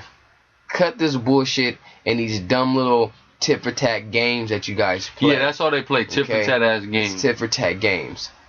Now what? Ignoring the big picture. What we're saying is in the kingdom of heaven, okay, the heaven that will be here on earth, that the Lord will establish after he makes his return and cleanse and purge the earth, okay, Israel will rule. It will be Israel's heaven, Israel's time to shine, all right, and it will be forever. Yeah, that's right. What you guys got to say about that now? Okay, so-called white man's already been saved. The Hamites have already been saved. Yeah, the Africans had many rulerships. They are, you know, everybody. The Lord else done blessed them already thousands of years ago, man. That's right. The Hamites. That's right. You know. It says, some of them he hath blessed and exalted, and some of them he hath sanctified and set near himself. But some of them hath he cursed and brought low, and turned out of their places. Yeah, that's the white man. Even though the white man ain't doing that now, he was right. in the ancient time, and he gonna go back to that. But even then, man, when you think about it, everybody's done went through all of it. Everybody went to their highs and their lows. Exactly. Just like the Hamite, y'all want to be Hamitic, but y'all talk about the great kingdoms that the Hamites have had, and that's what the scriptures talking about. Yeah, they had their blessing, then they went low. Now that whole land of Africa is fucked up. You see what I'm saying? The difference is, but because they gotta come low, man. And the difference is with Israel. I mean, the Lord didn't do all of this to the other nations out of love. All right. He did that out of process. Exactly. He's doing that to us out of love. Out of pure love. Because really, we could have the kingdom already. But the fact that we is continually messing up and continually going to these false doctrines like y'all is doing, we got to get jacked up for that, man. As a nation, we got to suffer for y'all irresponsibility, man. You see what I'm saying? Y'all wickedness. That's right. Know what you niggas don't get, or else we would have the kingdom. But verse 13, yeah. As the clay is in the potter's hands. As the clay is in the potter's hands, right? Go ahead. To fashion it as it at his pleasure. So man is in his hands, is in the hand of him that made him, to render to them as liketh him best. Exactly. So he made the Israelites one way, us God's chosen people. He made the so-called white man the devil. He made your Hamite, your Mizraimites, which are your Egyptians, your Cushites, which are your Babylonians, your Puttites, your Canaanites, the rest of the Hamites. You see what I'm saying? He made all that the way he wanted it to. Everybody's diverse. Everybody got their own thing. All 18 nations. That's on the chart. You understand what I'm saying? Go ahead. That was it on that. Oh yeah. Okay. Now give me Deuteronomy 32:8. This is Deuteronomy chapter 32 verse 8. It says, when the Most High divided to the nations their inheritance, when he separated the sons of Adam, he set the bounds of the people according to the number of the children of Israel. So they were set according to the number of the children of Israel. You see what I'm saying? So we was all separated, man. All the nations are separated. It's 18 nations according to the scriptures, all of which were separated. That's point blank, period. Ain't no getting around it. Everybody separated. Period. You see what I'm saying? That whole ideology is the white man's ideology, that all black is the same. Negroid is the same. There's even scholars, if you go to the Zondervan's Bible Dictionary, it says Ham, the progenitor of the dark races, not the Negroes, but the Egyptians, and so on and so forth. Letting you know that they know that we're not the same as them. There's also other scholars that say you have two different ethnic groups, which I'll probably put that picture up too. Two different ethnic groups in Africa. You have the Negroids and the Hamites. You see what I'm saying? Negroids predominantly, and it says the Negroids predominantly dwell in the west, and the Hamites predominantly dwell in the east and to the south in Africa, which is true, which is what we've been saying. And we didn't have to read that book to say that. We, through the scriptures, we knew that. You see what I'm saying? But then going into these books, because y'all want to go into these different books and whatnot, we go into these books and prove our points too. And that's the thing about these different books. At the end of the day, the scriptures are a measuring stick. Anything we bring out has got to be in, in coordinates with the scriptures. But y'all bring out just any old thing. At the end of the day, there's a document out there to support any claim you can make. You can make any claim you want to. Guarantee you could go find some type of document, some scholar, some doctor somewhere, some theologian went and wrote a document that supported what you're talking about. That's the thing. That's why the scriptures say be admonished to making many books, because there is no end. Because anybody can write anything saying anything, and anybody can take it and run with it. And that's what y'all do. Y'all take bits and pieces of things y'all like and run with it. That's all. The difference between y'all and us is we have a standard and we have a foundation, and that's the scriptures through the spirit and power of Yahweh Shem Yahushua. Now give me Mark 8:24, because this is a great analogy that the scriptures make to really kind of put people, man, into perspective, and how there's a separation in different nations of men. Mark chapter 8 verse 24, and he looked up and said, I see men as trees walking. Okay, so what happened is, who the world knows is Jesus Christ, real name Yahushua. He healed a blind man, right? And the first thing the blind man said, he seen men, but he seen them as trees walking. Okay, then the Lord gave it to him again, and he saw perfectly. Okay, now go to Matthew 7:16. Let's find out what that's talking about. Why did he say saw men as trees walking? And men are, if you're familiar with the scriptures, men are often likened unto trees. Read that. That's right. This is Matthew chapter 7, verse 16. Ye shall know them by their fruits. He said, ye shall know them by their fruits. What produces a fruit? A tree. A tree. You got a pear tree, an apple tree, right? Go ahead. That's right. Do men gather grapes of thorns or figs of thistles? Exactly. So you shall know them by their fruits. And he saw men walking as trees, because men are likened to trees. It talks about the trees of the field, even in the time of Adam and Eve. The trees of the field. Those are talking about the human beings, man, nations. Different nations are known as different trees. You see what I'm saying? Why? Because every tree is wood, right? It's made up of wood, but it produces different fruits. You have a pine tree, you have a palm tree. They're not the same. I mean, they're both trees, but they're not the same. Same thing with the nations. You have an Israelite, you got a Hamite. Yeah, they might look the same, they might have the same makeup, but they're not the same. You see what I'm saying? And that's, you know, how beautiful the scriptures are with its analogies, to where you can break it down to something that's simple, to where you can understand, okay, every tree's not the same, so I can understand how all people are not the same, because people are often likened unto trees. You see what I'm saying? I mean, it's that easy. That's why the scriptures say you should know them by their fruit. The fruits of your labor. Because you are a tree. What are you going to produce? You're going to produce good fruit. You're going to produce bad fruit. What type of tree are you? What type of man are you? What type of deeds are you going to do? It's the same thing. You see what I'm saying? Move on to this. Oh, no. And they give me Joel 3 and 4 real quick. And then we're going to finish on that. All black ain't the same. And we not so-called African or Hamitic. But I'm going to use the term Hamitic, because they take this term African and they you know, it gets distorted, because there are a lot of our people over there in Africa, but it's just that we're not from Africa. We're from Israel, and we were driven into Africa, and history you know, corroborates that. This is Joel 3 and 4. And go to 7. Go ahead. It says, yea, and what have ye to do with me, O Tyre and Zidon? Now, Tyre and Zidon, those are Hamitic nations. Those are actual Africans. Tyre and the Zidonians. Okay, go ahead. And all the coasts of the Palestine. Okay, Palestine, because Palestine, or the Philistines, was originally inhabited by so-called Africans, Hamites, giants. You know what I'm saying? Manute Bowl looking niggas, man. Right. Goliath and them niggas. Go ahead. Will ye render me a recompense? And if ye recompense me swiftly and speedily, will I return your recompense upon your own head. That's right. Because ye have taken my silver and my gold, and have carried into my temples my goodly pleasant things out of my temples. So they robbed us, man. They robbed us back in the day, man. And they robbed us going into the time before we went into slavery. Go ahead. The children also of Judah and the children of Jerusalem have ye sold unto the Grecians. Exactly. The children of Judah, your Judah, Benjamin, and Levi, your so-called African Americans, your West Indians, and your Haitians, have you taken and sold to the Grecians. Who are the Grecians? Especially during talking about the Old Testament, white people. Did the so-called Africans not take us, who we're supposed to be all the same black, yet these motherfuckers took us and sold us to the goddamn cracker? That lets us know we're not the same black. And this is a biblical prophecy that this was going to take place. You understand what I'm saying? But y'all want to discredit the Bible. Ain't nothing on that damn Egyptian wall or on that Sumerian tablet that tells us that another group of people, that were Hamitic group of people, were going to take us and sell us to the white man. The Bible tells us this. That's prophecy in the Bible. Okay, and this is clearly a prophecy, man. Because see, this is what we. The Grecians hadn't even rose during the time of Joel. And this is what we tell brothers like, you know, Absolute Bible Truth with what is it, LeVar, Antoine, and Josh.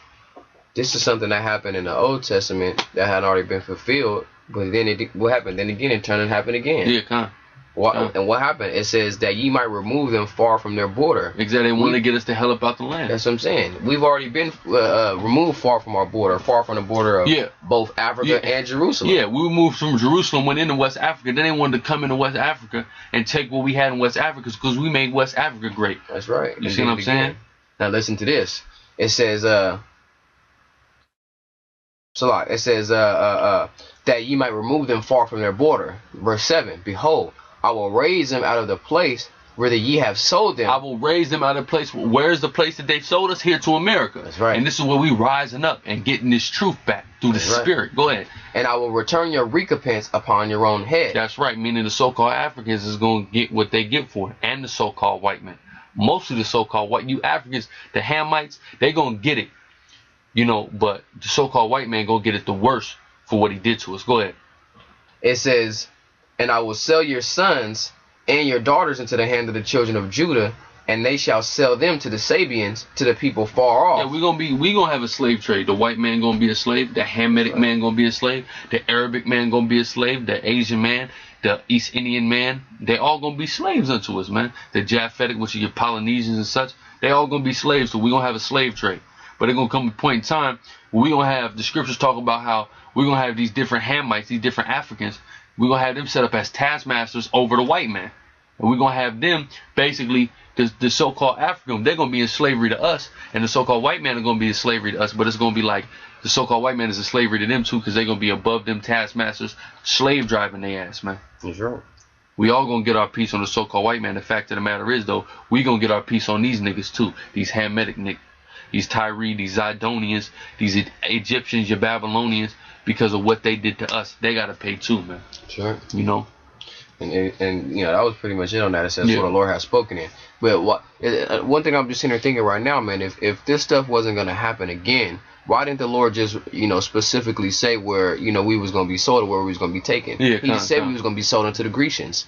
At that time, you knew that the Grecians is a so-called white man. That's right. I mean, that's clear. He didn't say where we were going to be taken. He just said, in the place where you sold them to him, the place where they're at, I'm going to deliver them from there. Yeah, that's right. If this wasn't meant to be, you know, how would I say, you know, incorporated in today's time, then, you know, why didn't he just say, oh, well, you know, I'm gonna gather you guys from Greece. I'm gonna gather you guys. It said the place from whether you were sold from, man. Because, you know, it happened then and it was gonna happen again. That's right. That's absolutely right. It's cold. Next topic I want to get on is the cannibalism. Get 2 Kings real quick. 2 Kings 6:28, because this dude Polight is running around playing it like we're co-signing cannibalism, like that was a common practice of Hebrew Israelites. That was never a common practice of Hebrew Israelites, and it was a very sad time in our history, and there was a reason why it happened. 2 Kings what? Get 6:28, because this nigga talking about acting like we're advocating the eating of your own children. We're gonna show you in the scriptures that the scriptures do not advocate that that's negative, that we do not advocate that, and that and then these people are talking about, oh, that's a European thing, white people do that, Africans never ate their own babies. We're gonna see about that, my nigga. You niggas get yourselves in a real deep hole with your bullshit. I just want to let you know that. read 28 to 30. This is 2 Kings chapter 6 verse 28. And the king said unto her, what aileth thee? So the king ran up on this woman who was clearly upset, and he said, what the hell is wrong with you? Go ahead. And she answered, this woman said unto me, give thy son that we may eat him today, and we will eat my son tomorrow. So she beguiled her. Go ahead. So we boiled my son and did eat him. So they ate her son, right? And she's fucked up about it. She's on the side of the street tripping about it right now. Okay, go ahead. And I said unto her on the next day, give thy son that we may eat him. And she had hid him, and she had hid her son. Exactly. So she beguiled her, fucked her over, and got her to eat her son. Fucked up. No one's here co-signing that. That's fucked up. It happened in Israel, but you know, shit happens. Go ahead. And it came to pass when the king heard the words of the woman that he rent his clothes, and he passed by upon the wall, and the people looked, and behold, he had sackcloth within upon his flesh. Now, if you're familiar with the scriptures and the customs of the Hebrew Israelites, then you understand when a man has sackcloth upon his puts on sackcloth, he's in the time of mourning. So when the king heard this, he went into extreme mourning, and he understood that because of following false idols, which you niggas love doing, these plagues and things like this occurred. When we following the Lord in truth and sincerity, things like this didn't occur in Israel. But when our people wanted to follow the gods of the Egyptians, the gods of the Babylonians, the gods of the Moabites, the gods of the Zidonians, shit like this occurred, and it was a negative, and he mourned over it. You see what I'm saying? This is not no shit that we was with or we was co-signing or is a regular practice in Israel. So don't try to play it like it is, man. That's just negative. But real quick, I'm going to bring up a couple historical. I'm going to go into some science and some articles because he said that black people don't do that. I'm going to show you black people in America, black people in Africa, both eating their children, and science proving that women have a desire naturally, or women have a sick desire in their head. Even though they God, apparently, they have a sick desire in their head to eat children, man. And you know, it's funny, man, when you read down, man, it doesn't even go into, you know, into that story anymore, or what actually happened, you know.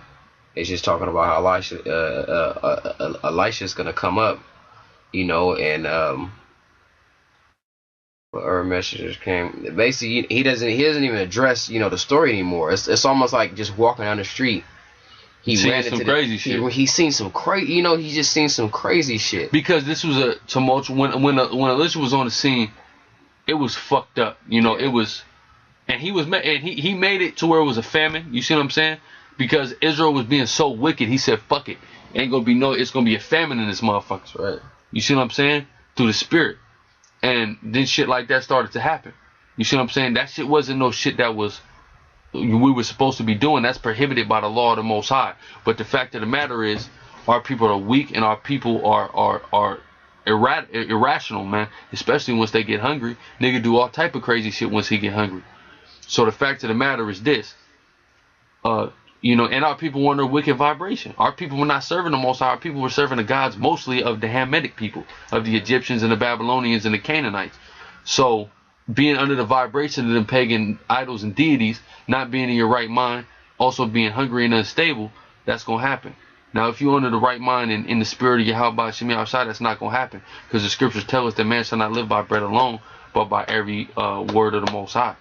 So when you have a mind state like that and the scriptures like that are resonating with you, you ain't gonna do no crazy shit like that. But again, the king mourned when he seen it. He put on sackcloth like, damn, that fucked his head up that our people was doing that. But I'm gonna show you some things. This is via the New York Times and the University of Montreal. Okay, science may have finally figured out why women are often seized by the urge, and to be seized by the urge of something literally means a demon hops on you. That's where the whole thing, the epileptic seizure comes. It means a demon really took hold of your ass. Okay, that's why when the scriptures talk about he had a dumb devil on him, that would cause him to have seizures. And, the Lord was curing people like that. Often seized by the urge to eat newborn babies. Women in general have this urge, or this demon hops on women to eat newborn children. A study conducted by researchers at the University of Montreal has concluded that the smell of infants triggers a psychological response in mothers similar to that experienced by hungry people presented with a delicious meal. So this is clearly the urge explained by science that happened to this woman. A demon hopped on her, and it hops on all type of women. Okay, no matter what, black woman, white woman, Asian woman, they all have this urge. Okay, not saying every single woman has this urge, but women have this urge. It's very common. Okay, the olfactory, thus non-verbal and non-visual chemical signals from communication between mother and child are intense. Johannes Frasnelli, a postdoctoral researcher and lecturer at the University of Montreal's Department of Psychology, said in a statement, what we have shown for the first time is that the odor of newborns, which is part of these signals, activates the neurological reward circuit in mothers. These circuits may especially be activated when you eat while being very hungry, but also in a craving addict receiving his drug. It is in fact the sating of desire. So basically, proven that these women scientifically have that urge. The urge hops on them to eat their children.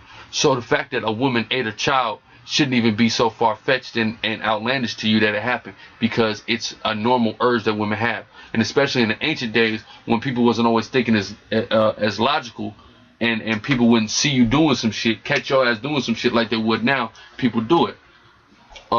Again, not saying it's right, not justifying it. It was wrong. It's the Most High is not does not permit it. You see what I'm saying? But shit like that happens when our people are wicked. All type of shit happens. Our people are addicted to drugs. Our people are having abortions. Our people are killing each other. You see what I'm saying? But I'm gonna bring an article right now via the LA Times, and I'm gonna put the picture of her on the post-production of a black woman, since black people don't do this, of a black woman who tried to eat a child.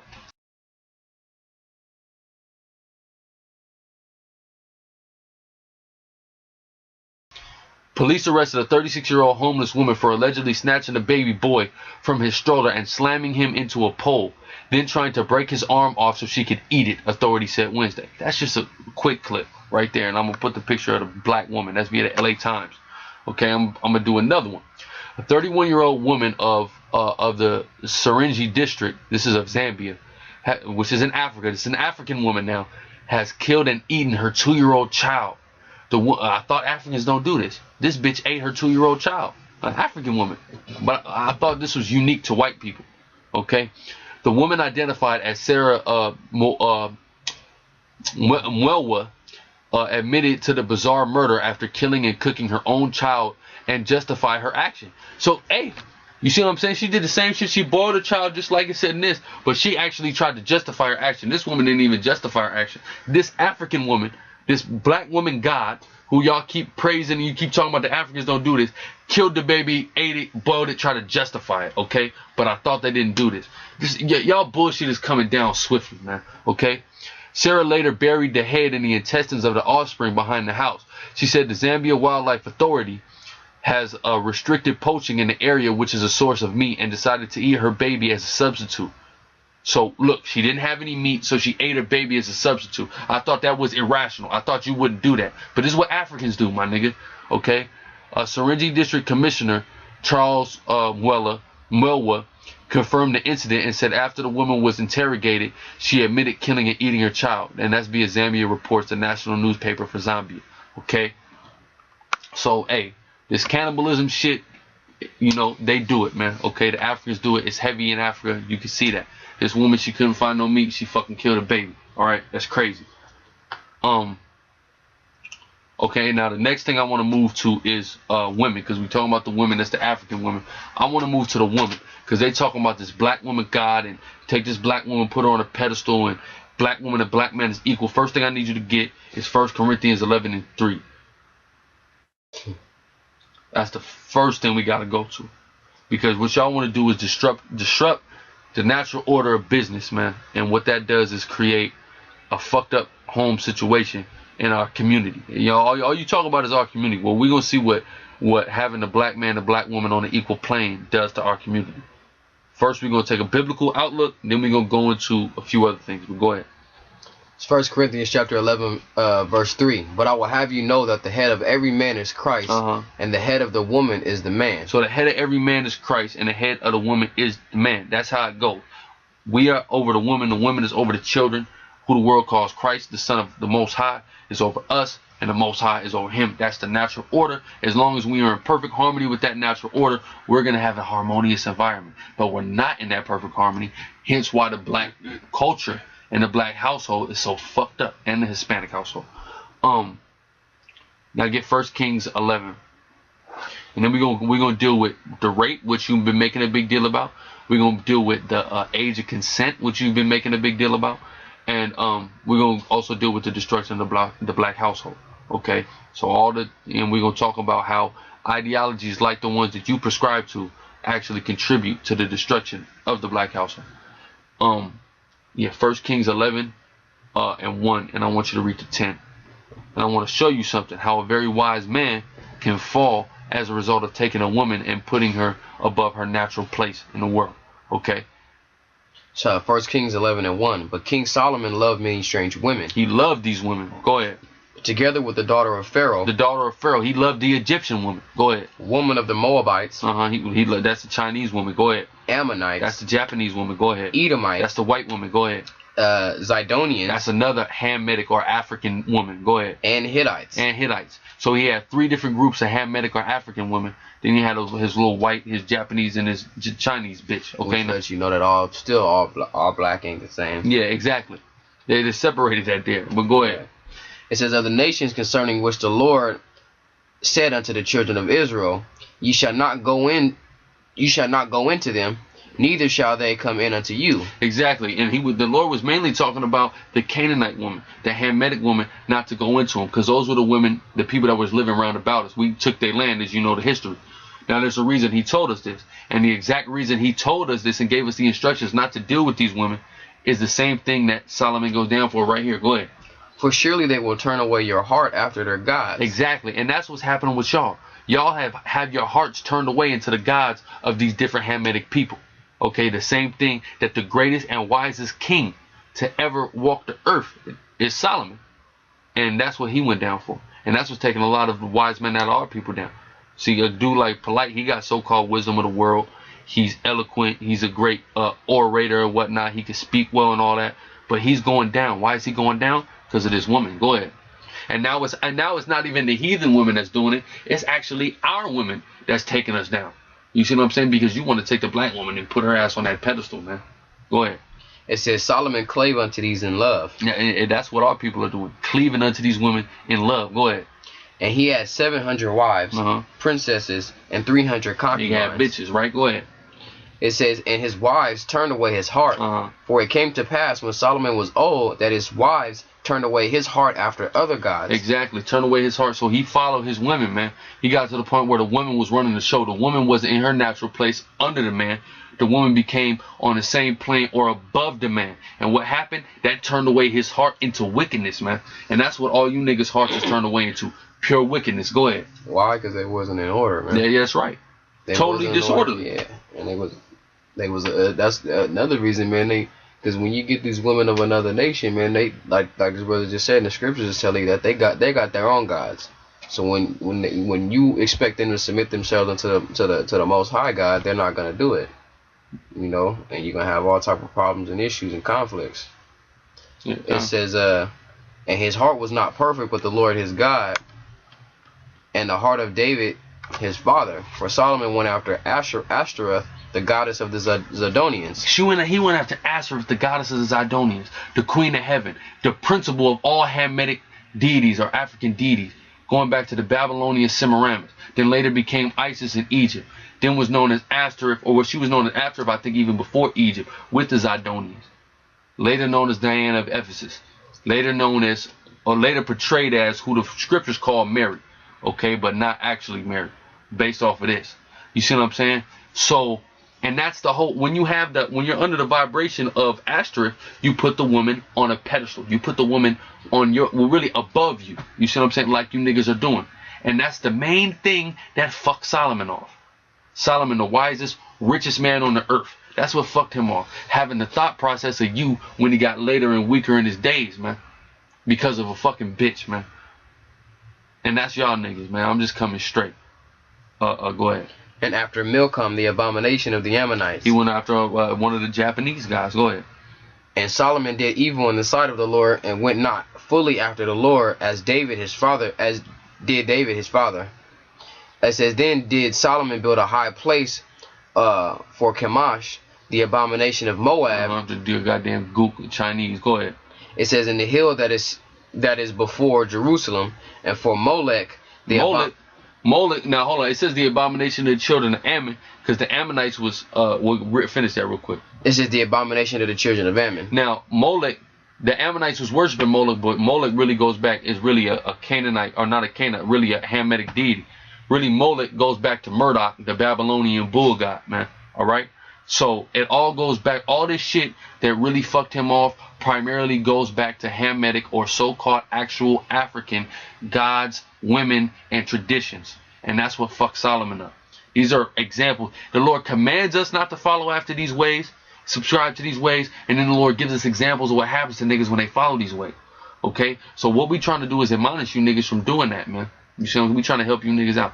You niggas probably ain't gonna listen, but we still gonna bring this out for the truth's sake, to break down your strongholds of bullshit and prove that the shit that y'all do and the ideologies and schools of thought that y'all subscribe to is what gets niggas fucked over in the end. Go ahead. And likewise did he for all his strange wives, which burnt incense and sacrificed unto their gods. And the Lord was angry with Solomon, because he said because his heart was turned from the Lord God of Israel. The Lord is angry with all you niggas. Go ahead. Which had appeared unto him twice, and had commanded him concerning this thing, that he should not go after other gods. Exactly. Y'all are all commanded to not go after these other gods in the scriptures. Go ahead. As Israelite men. Go ahead. But he kept not that which the Lord commanded. Exactly. And that's what y'all niggas do. Kept keeping not what the Lord commanded. And that fucked him over in the end. That helped get us to this point we're at now. In America, under bondage to the white man. And with more and more niggas subscribing to that bullshit thought process, we're going to remain in bondage to the white man. You niggas need to understand that. I'm going to go into a couple things right now still concerning a woman, because they talking about the woman as God. He's talking about, how can you tell me that you come from a woman? She's your vortex she's your vortex to come into this world, but you got to teach her spirituality. We're going to break all of that down. How did I come from a woman? First off, if number one, we're going to break it all down, because I got it all laid out. I want to go right perfectly in order. Number one, the scriptures call the womb. You talk about the womb a lot. The scriptures also call it the matrix. What is a matrix? It is a place or medium where something is developed. A place or a medium, meaning like a cocoon. That's basically what the womb is. A cocoon. Now let me. So a caterpillar got to build a cocoon to turn into a butterfly. But did a caterpillar exist before it was in the cocoon? Right. It existed. Okay. So, but it made the cocoon for a medium to develop. That's what that is. Let's go to the word sperm. Sperm, that which is sown. So something has to be sown before it can even go into the medium. It has to start somewhere else before it gets placed in that medium to be developed. Right. You see what I'm saying? The word soil, because that's really what it is when you get into it. The matrix, the womb, the woman's vagina, it is soil. And the soil means place of one's nativity. What does nativity mean? Your birth. Okay, now look. The womb / matrix is a medium / vortex / portal where you are developed and transferred from your original state. A vortex or a portal is not your origin, merely a medium of transportation from one place to another. That's like saying, like I took the trolley over here. Okay, right. I came from the trolley. Right. Did I come from the trolley? No, I left from my house. Right. Then I got on the trolley. Then I came over here. But that's like saying the trolley is God because I came from the trolley. Right. The trolley brought me here, brother. So I must worship the San Diego Metro trolley, brother. You know, that's literally the same ideology that these niggas got. It was safe. It has safety. It protects me while I'm in there. You see what I'm saying? They got guards in case a nigga get to tripping. You know, they got a track to keep you on the right path. Yeah. Just like these. Oh, you got the woman. She got this, and that to nurture your life. Hey, so does the trolley, my nigga. You know, a vortex or portal is not your origin, merely a medium of transportation from one place to another, or as it is defined, a gateway. Portal literally equals gateway. It doesn't give you life. It is a medium for life. Medium, a middle ground, quality, or degree. It is not the beginning or the end, but the middle. Okay, so that's something you got to understand. So she can't be God because she's not the origin of anything. She is just a middleman, a cocoon. You see what I'm saying? She's the plug. She's the plug.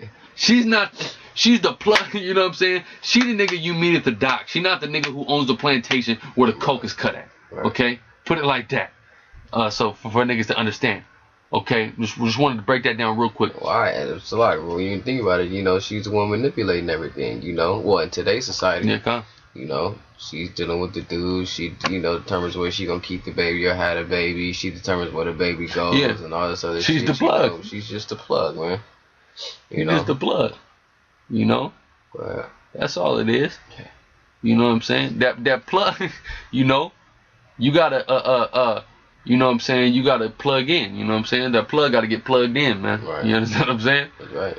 But the next thing I want to move, because this all during a subtopic of women, is the rape issue. Because they thought you raping, you niggas is raping girls, da da da. That's a European. I'm seeing niggas on the thing. You could tell the Bible's European because they talking about raping little girls and this and that.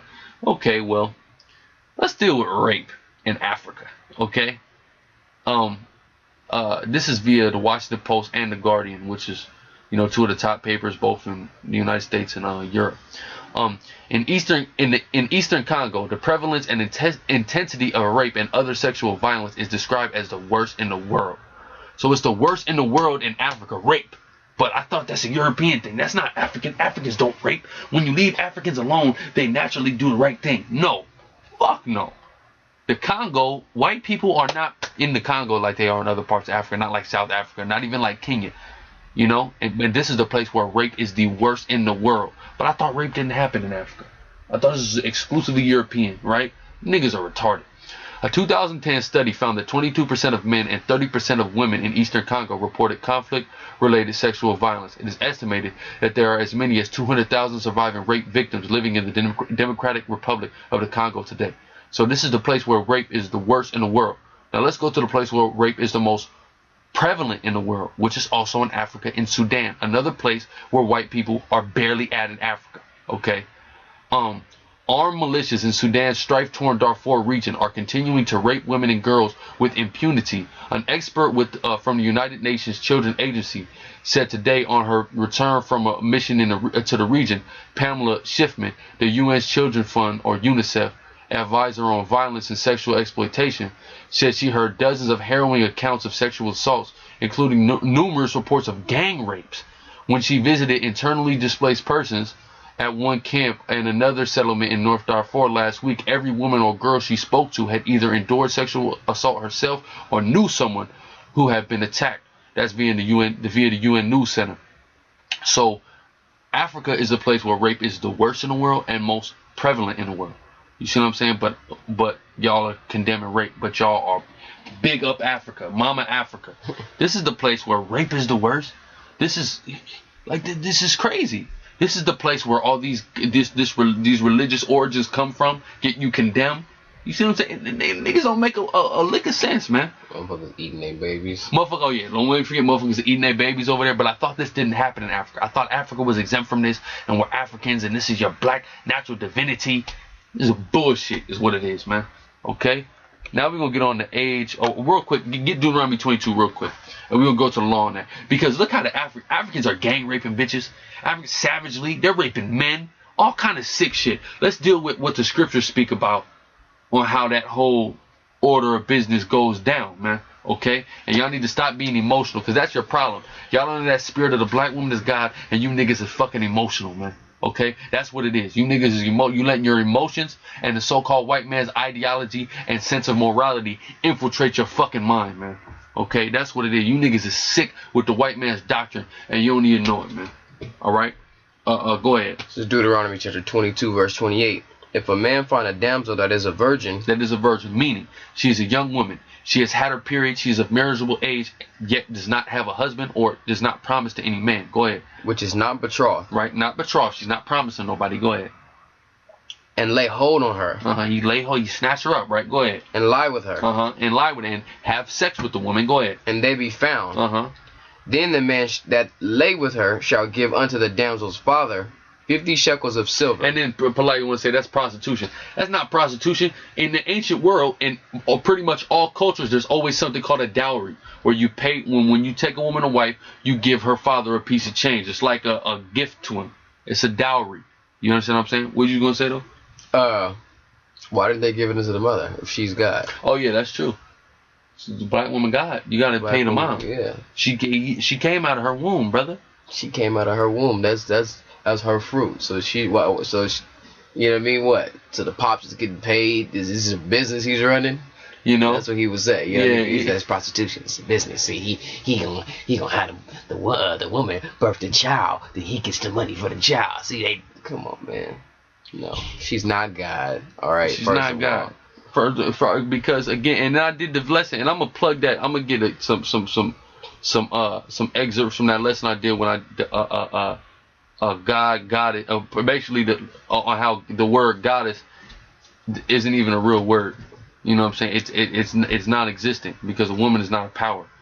A man is the power, because that's what the word God means. Going back to the Hebrew word Allah, right? Meaning power. You see what I'm saying? But yeah, you know. But again, look how this is. I'll finish that real quick. Because look how the Africans is doing rape. They savagely raping people. They gang raping people. They raping men. It wasn't a practice of the Hebrews. That's savagery that the Africans is doing, that the Hamites is doing. What are the Israelites? What did we do? How did we get down? Go ahead. And she shall be his wife, because he hath humbled her. He may not put her away all his days. Exactly. So if you do that to a woman, if you do snatch up a woman, and you do lay down with her, that's your woman for life. You can't leave her. You got to stick with her. You got to take care of that woman. You got to protect that woman. You got to provide for that woman. Did the Hamites do that? No. They savagely rape bitches and they leave them to fucking die in the fucking gutter. That's right. That's not how we get down. See, this is the thing, man. Like, this isn't... You got to understand that everybody was in consent with this. It was consensual. It was rape, but at the same time, it was consensual. Because it's like this. Like, what I was thinking about earlier, it's like, you mean to tell me, like, you ain't never been out somewhere and just seen a bitch that was just so bad you just wanted to take her down right there? Yeah. Nigga, you got to be a homosexual to tell me you ain't seen no shit like that. And basically, that's what Jake did. Oh, I seen this bat. I'm just going to take it down. You see what I'm saying? And she understands, in that society, in our society, she understands that if she's out there slipping, that she's subject to this treatment. You see what I'm saying? She's subject to get snatched up, man. Yeah, that's right. And that's why I say it was consensual, because she was known, like, he got she me. wouldn't have went outside by herself. Man, these women, she could have been out there waiting for some shit like that. It was like hide and go get it. Yeah, kind. It was a bunch of females. It was you found one. It was like, up. He got me. He got me. Now we. She signed up to play. Yeah, she signed up to play hide and go get it. So that means she knows that any one of these niggas, any one of these male participants could potentially get inside her. For her to sign up for that game, she was with it. Fuck it, I'll fuck any one of these. She niggas was right with now. it, and that's exactly how it went down, man. It was consensual, but at the same time, she didn't choose this actual dude. That's why it was, are you betrothed? No, let's go. Let's go. You see what I'm saying? And see, the thing is like, if this wasn't a part of the custom, and this wasn't rape, or it was like forced on her, why would the scripture have to say, and she shall be, she's your wife now? You see what I'm saying? Like, if this was something so against it, it wouldn't even be like it wouldn't have to enforce things like that. And she shall be his wife. Yeah, because there's when you read earlier in this chapter, it talks about other forms of rape. If you rape a woman that's betrothed to somebody, or if you rape a woman that's married to somebody, you rape her in the city, you rape her in the field, you die for that. These are situations where you're doing it in a way against her will. Like, she didn't choose you, so. But if you rape her in the city, that's right, and she don't scream, then it's like she was with it. She was with it. So then what happens? She has to die for that. But if you rape her in the field, she screams. Even then, let's say she wasn't with it. She didn't even give you the opportunity. See, the thing is this: she didn't give you the opportunity to not go off by. Yeah, she has to inform you. Look, I belong to somebody. Look, wait. I belong to someone already. You can't just, you know what I mean? This is a normal thing. Like, you see one, boom, let's go. And then she don't tell you like, nah, I'm with someone. You know what I mean? Exactly. And the majority of the time, a lot of times, what you see when you make observations in the scriptures is that a lot of times where women and men would run into each other is at the well, and a lot of times it was young women that didn't have a husband that would go to the well. That's right. You see what I'm saying? Okay. And just like when you read in John 4 with the Canaanite woman, she came to the well. She was talking to Yahushua, and she's over there talking about she don't have a husband.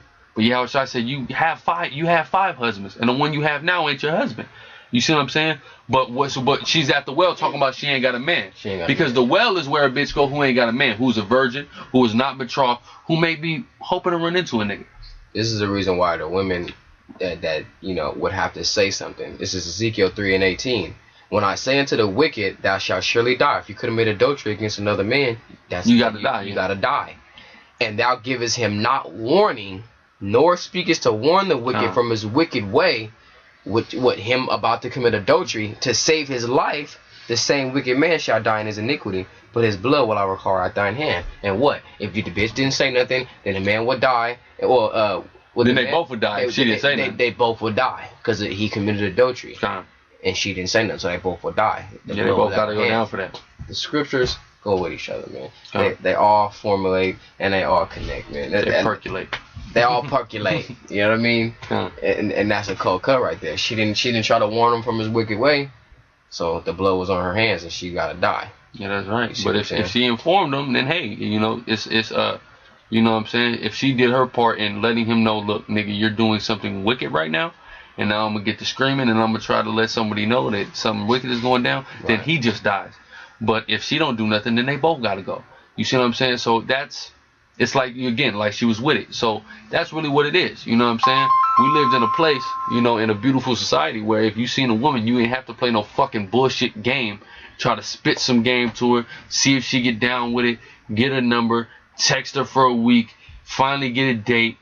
First date, she ain't get a pussy up. Second date, she don't get a pussy. Third date, she finally get a pussy up. You see what I'm saying? That silly ass game that the majority of our people is out here playing. You don't have to play that. You seen a fine woman, she ain't belong to nobody. Now she do.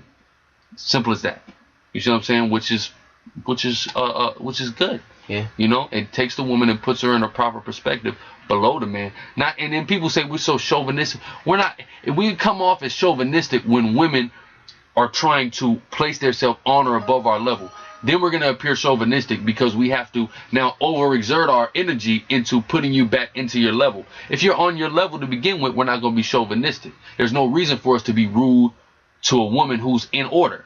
Not going to be rude to a woman that's like the so-called white man only does that. Have a woman that'll cook, clean, do everything in his house and still beat her ass. You see what I'm saying? That's the white man's. That's what he do.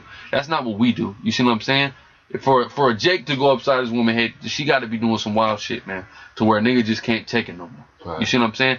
So you know what I mean? It's different, man. You see what I'm saying? But these niggas, they want to make us out to these rapists. We rape little girls, and that's the next order of business. The age of consent. Okay, it's a 12. Nobody's a 12-year-old. You niggas is raping 12-year-old girls. First off, give me 1 Corinthians 7 and 36. Then we gonna go into this info about your mama Africa that y'all love so much. 1 Corinthians 7:36. But if a man think that he behaveth himself uncomely towards his virgin, a virgin meaning a woman who been and had a period. I mean, as soon as she had a period, she's a virgin in the sense that she's a woman, but she's a young woman. Okay, now go ahead. If she passed the flower of her age, the flower of her age, meaning her period, she's had a period. Go ahead. And need so require, let him do what he will, he sinneth not. Exactly. It's not a sin to marry a woman as long as she started bleeding. She's had her menstruation. Right. Let them marry. Okay. Let them marry. Now he want to say, well, that's not an African custom. That's not what we do in Africa. Okay. Well, let's find out. First off, a pre-Hellenistic ancient Greek, meaning a white man. Okay. Poet in Work of Days suggests that a man should marry around the age of 30, which is pretty much the common thing here in America, and that he should take a wife who is 5 years past puberty, so about a woman that's 17, 18. This is American doctrine right here. This is what they believe in America. Okay, this was created by an ancient Greek poet. This is the first time anything like that was ever suggested by a pre-Hellenistic Greek poet. Okay, in ancient Rome, it was very common for girls to marry and have children shortly after the onset of puberty. Now that was prevalent in ancient Rome, but you had other white people that were against that. Okay. Now, I'm going to show you this about Africa, though. Let's take a look at the ages of consent in Africa. In the majority of Africa, the age of consent ranges from 12 to 16 years old, okay? But we're monsters for suggesting that. But this is what Africa suggests. The majority of Africa, and not just West Africa, East Africa, Central Africa, South Africa, they down with this, man, okay? It's 12 years old in Angola. It's 13 in Burkina Faso, Comoros, and Niger. 14 in Cape Verde, Chad, the Democratic Republic of Congo, Madagascar, Malawi, and several other African countries ranging from 15 to 16.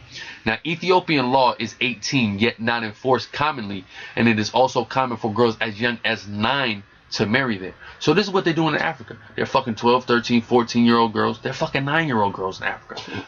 On a pretty large scale, buddy. And this is all data collected from the Human Rights Report and the state websites for all of these countries that's been mentioned.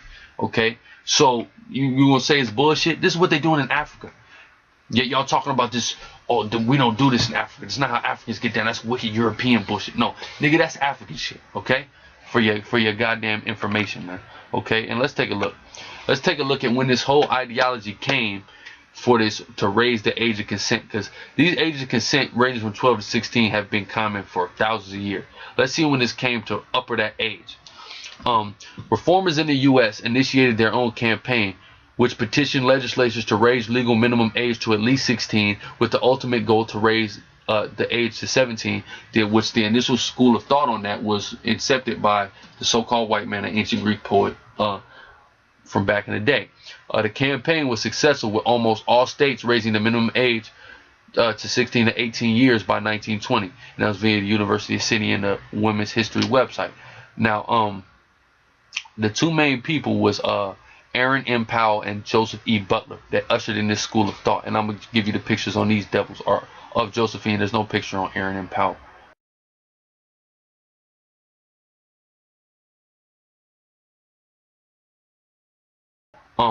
Okay.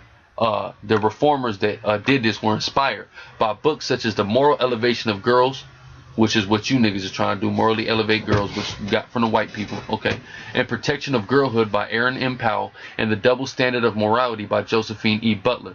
These books were written by these crackers, all right, and they birthed the school of thought and were the catalyst to the feminist movement, which destroyed the black household. So this school of thought that when a girl is 18, that's when she get married, and that's when she's a woman. That all is systematically goes together with the shit that brought our people down, man. Brought our household down, man. You see what I'm saying? So these are the schools of thought that y'all are prescribing to. Very Eurocentric and not Afrocentric at all. Because you see what they're doing in Africa. They fucking girls as young as 9 in Africa, which I won't even say no shit like that, you know? Really, 12 is really young, man. And really, in the kingdom, they'll probably be having their menstruation later than that. You know, a lot has to do with these hormones that they pumping in the food and shit like that. You see what I'm saying? But the fact of the matter is, women marrying young is very common. It has been common up until this white faggot changed the laws in 1920. Okay. Let me read this. And a lot of it, man, is just to hide a lot of his insecurities with the way he is, because he really condones it, you know, and a lot of times he does this shit, you know. Yeah, he does this shit, you know. So a lot, in a way to hide, you know, his fucked up ways, you know, he implements, you know, a lot of these laws and restrictions, you know, because a lot of times he's doing it to little ass boys, you know, which is sick enough. But like I said, a lot of these laws are implemented to hide his fucked up ways. Yeah, man, he like to fuck boys and shit, all kind of shit, man. You know.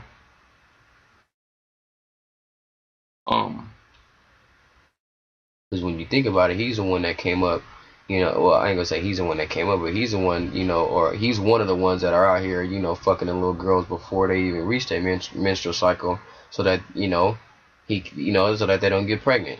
Yeah, He ain't gotta be sitting here, you know, back in your ancient caveman days, you know, it was hard enough to get him food, you know, for himself, let alone his wife and kids. So he was doing anything possible to your black sex, your white sex. Your white sex, you know, your European sex, which is the filthy, you know, degrading sex. Just sick. You know, a way of punishment. You know, they always sticking foreign objects up their asses.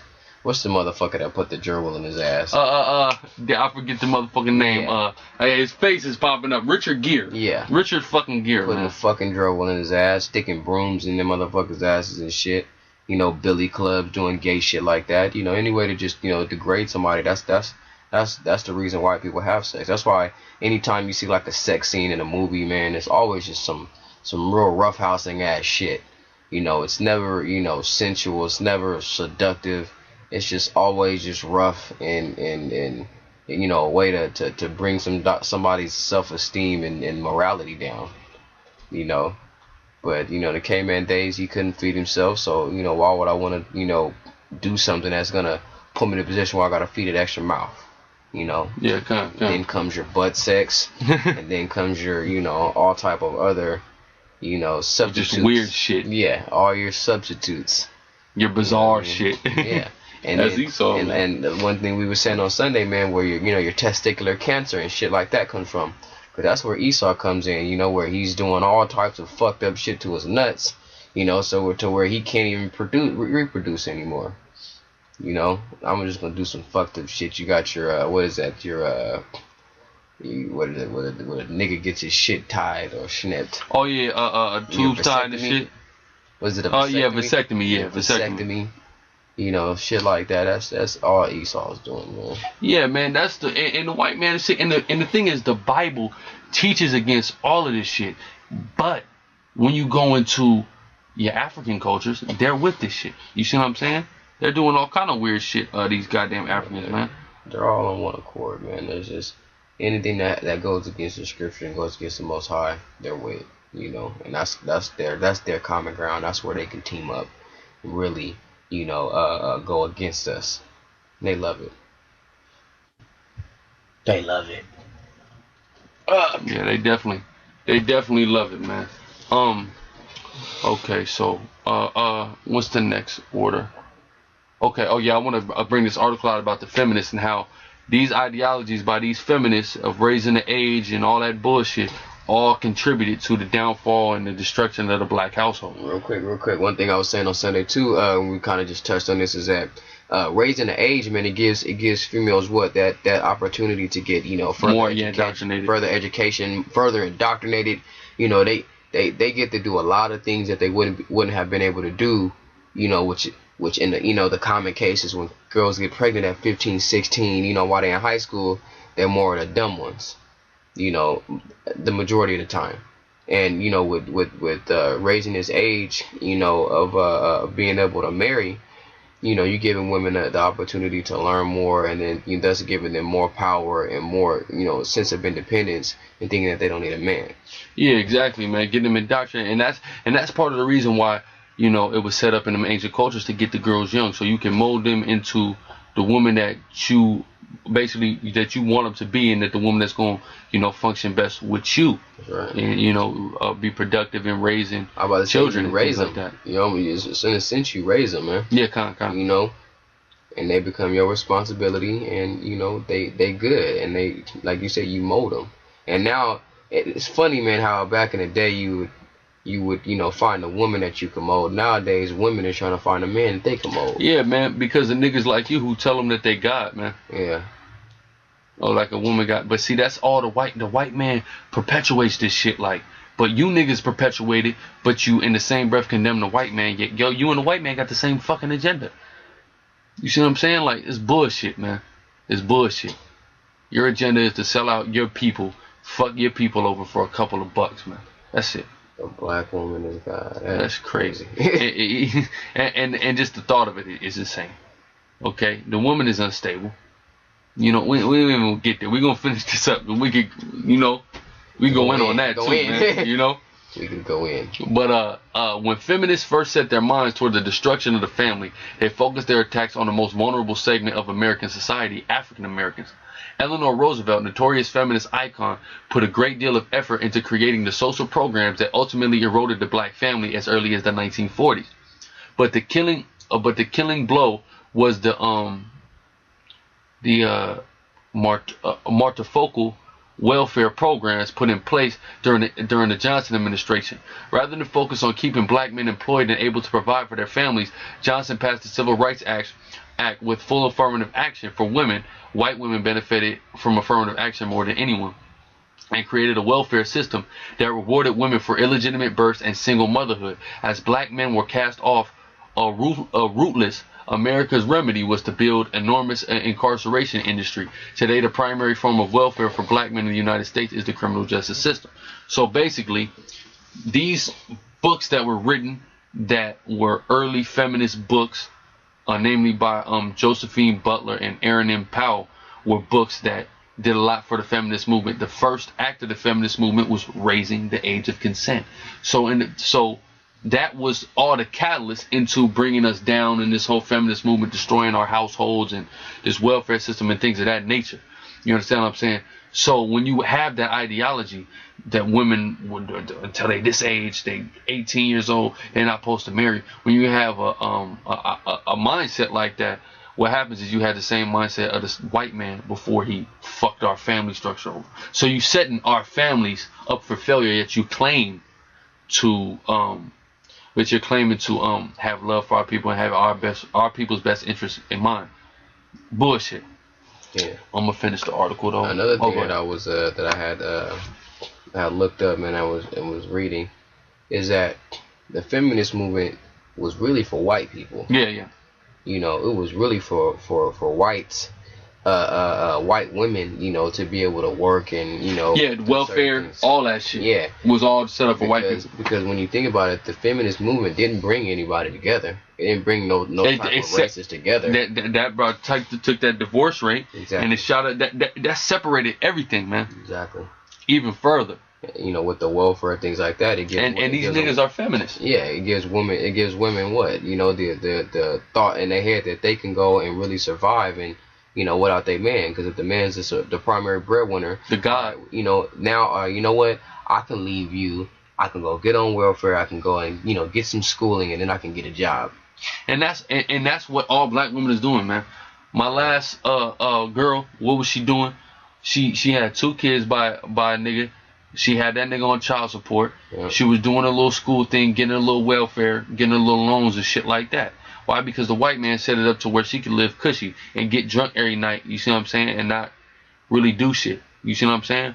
When in actuality, they're naturally dependent. Why? Because they leave their man, get on the welfare, and then they stay on it forever. They stay on it forever, and they stay sniffing for a man forever. Which means what? They in love with who? The so-called white man. It all goes back to the same shit, man. This shit is ridiculous. But these are the same ideas that y'all subscribe to. Again, it's destroying our people, and y'all need to come up out of this madness and this bullshit mindset. Finish it up though. Now, in an article trumpeting the feminist victory over the black family, Laura Spear of the Annie E. Casey Foundation reminds us, as though we needed to be told that it isn't the 50s any longer. We're moving toward it. This is the quote the bitch said. We're moving toward an acknowledgement that we're living in different times than the 1950s, where married or two-parent heterosexual couples are no longer the norm for a lot of kids, especially kids of color. This is what came out of that devil's mouth. The same devil that a few decades before, these same devils that a few decades before, as the first step of the feminist movement, raised the age of consent. That was their first step. Raising the age of consent. Again, like this brother said, leading the woman to be having more time to be indoctrinated. Then after she had more time to be indoctrinated, they gave her, oh, you're 18 now? Well, here's welfare. Here's this, here that. Have a baby, but raise that baby fucked up without the man. You see what I'm saying? It's crazy. It's fucking crazy. Give me Jeremiah 31. But the thing is, it's all biblical prophecy. This is in the Bible. This is not on them piece of shit walls in Egypt. This is in the Bible. It's not in the Epic of Gilgamesh. It's not in the Sumerian tablets. This is all coming straight out of the survival scroll, man, out of the Holy Bible. And this is one of the reasons why we follow the scriptures. Because everything that we talking about, we cutting these niggas, we talking about everything, and it all goes back to the scriptures. When you could take one book and have all the answers to all these questions in it, and all the prophecies and all the, everything that it has in it, and you don't want to believe in it, that's what I call intellectual irresponsibility. You're being irresponsible and not being smart. If you could read one book and have the answers to everything and told us about this hundreds and thousands of years before it happened, and you don't want to believe in this book, you're out of your fucking mind, my nigga. Seriously. You see what I'm saying? When the transatlantic slave trade was prophesied, the transatlantic slave trade wasn't prophesied anywhere else. You see, it was prophesied in the Bible. And that's one of the main things we go to. The fact that the black woman has trouble growing hair is prophesied in the Bible. Is that anywhere else? No. So when you see things like this that you could identify with, like, okay, that's true. This is prophecy. This was written thousands of years before it happened. And, I could see it here. I could read it here, and it was written a long time ago. And I could see it actually playing out. This lets me know, okay, this book is for real. So I got to accept everything in this book. So even though, like, for example, when we first come into the truth, I'm not thinking that rape is okay. Was you thinking that rape was okay? No. But the fact is, okay, I can see all these points that are true in the Bible.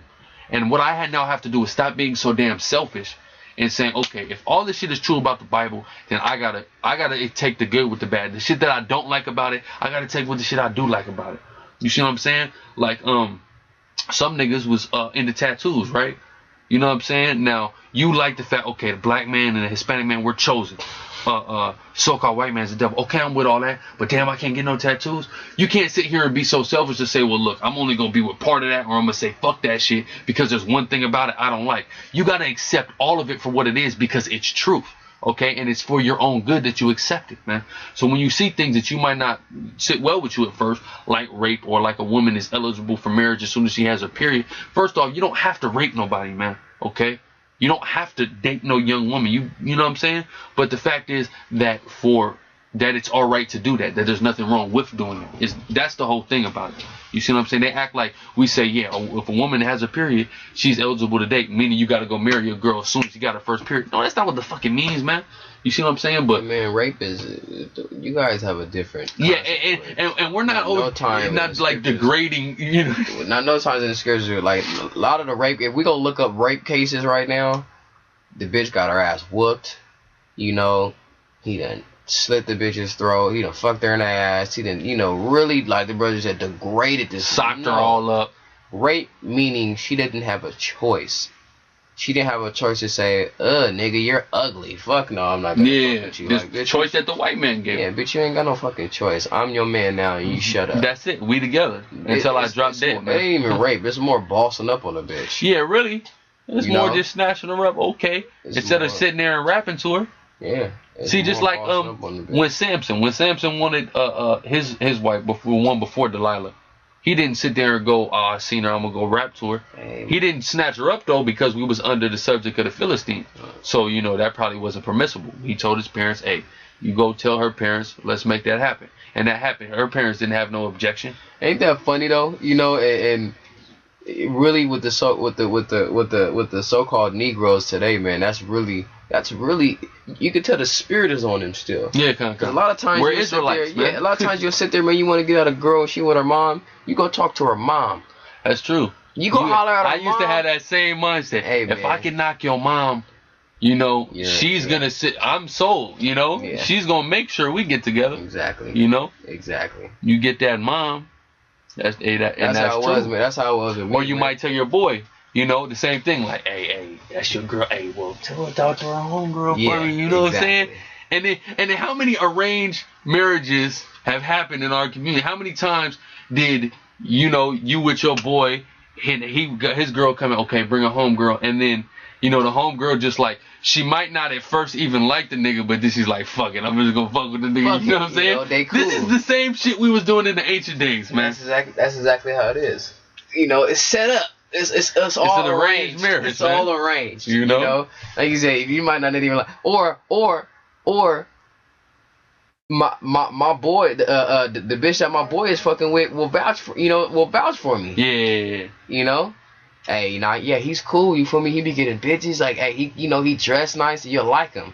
You know? Yeah, I already told him about you. Yeah. Like, all right, cool. You get up, hey, and then you be like, cool little story. Go, hey, how y'all meet? Oh shit, I met him through, little setup, little setup, yep. And that's a tool. See, that's dudes on. That's the scriptures, man. Niggas don't be knowing that's dude's favorite thing. The 2-on-2s. You know what I mean? Like, I got one. All right, she got. Because we gonna get on. A nigga with a 2-on-2, a nigga's gonna get on, man. Always you know what I'm saying? You know? Because I already fuck with her, so we're automatically gonna get on. Yep. She gonna see that happening, so she gonna be like, well, fuck, I gotta get on, man. That was my main thing. That was my main thing. 2-on-2 gonna get you something, man. You know? She always got a homegirl that she with. You niggas know we telling the fucking truth. Interference. You know? That's right. Not no hating ass homegirl. And a perfect amount. Like, look, it's 2 of us. Just bring 2. Don't bring the 3rd bitch. Yeah. That's finna be hating. And all that neck shit, man. You see what I'm saying? Swap blocking. You know, but and that's the shit that in the ancient days, instead of more so, the homie, your parents. But in the ancient days, you was closer to your parents than you are now. Now, your homies, your niggas, that's who you're closer to. So that's who's gonna arrange that for you. You see what I'm saying? But in the ancient days, your parents would go about that. So I mean, just showing the spirit. We're the Israelites, man. Everything about us is indicative of who we are. Not that we're like you niggas are going out of your way to like take on the customs of the Egyptians and all them other people. We are naturally walking around living out everything the Bible describes as the Israelites. Our people who don't even know anything about the Israelites are living, breathing, scriptures coming to life before your eyes, which is proof, So we just going over this carnal shit that y'all niggas believe in just to show you how fucking retarded it is, man. And to show you niggas where you need to come home to, the scriptures. But you got that in Jeremiah? Yeah, 31:22. This is Jeremiah chapter 31 verse 22. How long wilt thou go about, O thou backsliding daughter? How long will our people keep backsliding and going against the will of the Heavenly Father? Go ahead. It says, for the Lord have created a new thing in the earth. The Lord said he was going to create a new thing in the earth. Was going to be a new curse unto our people for our people's rebellion and wickedness. Go ahead. It says a woman shall compass a man. A woman shall compass a man, meaning a woman shall be above the man. And that's what happened now. The woman is above the man. These niggas, the black woman is God. Really, as soon as you take the woman out of her natural place as directly under you, you really are putting her over you. And putting her on the same level as you, you're really putting her over you. Because that means if she's on the same level as you, that means there's times where she's actually going to have the power. You see what I'm saying? Because if it's two people that's making a decision, either they're going to have one mind or they're going to have to do a compromise. It's going to be one of the two. You see what I'm saying? So in a compromise, she's having that power there. You see what I'm saying? So really, you're making her compass you. You understand what I'm saying? And that's, that's a curse unto our people. And you niggas love that curse, apparently, because you love being up under the woman or empowering the woman more than she should be empowered. You see what I'm saying? Right. Elevating her status. Now go to Deuteronomy 28. and get 56 to 58. This is Deuteronomy 28 and 56. It says, the tender and delicate women among you, which would not adventure. Now these people say we're so the Bible's so chauvinistic. No, it's not. It's calling all women tender and delicate women. Go ahead. Which would not adventure to set the sole of her foot upon the ground for delicateness and tenderness. Her eye shall be evil toward her the husband of her bosom. That's right. Her eyes shall be evil, and that's what we have here today. Why is the black woman and black man always a relationship always in so much conflict? Like on what's the shit? The T.I.'s fucking show. When what's Tiny Homegirl name? Fuck. I forget too. Yeah, but when she was like, I want a white relationship. You see what I'm saying? Why did she say she want a white relationship? Because of how hectic and chaotic the black relationship is. But that's all. Shekinah. Yeah, Shekinah. That's all the result of the curse for niggas like you niggas who don't want to follow the truth. That's why we get cursed and have to deal with this type of shit. You see what I'm saying? Name me one of them Egyptian inscriptions where it explains why the black woman and the black man have so much problems in their relationship. This is why. Because it's a curse unto our people. Because niggas want to follow the Egyptians and ain't shit on that goddamn wall. Go ahead. That's right.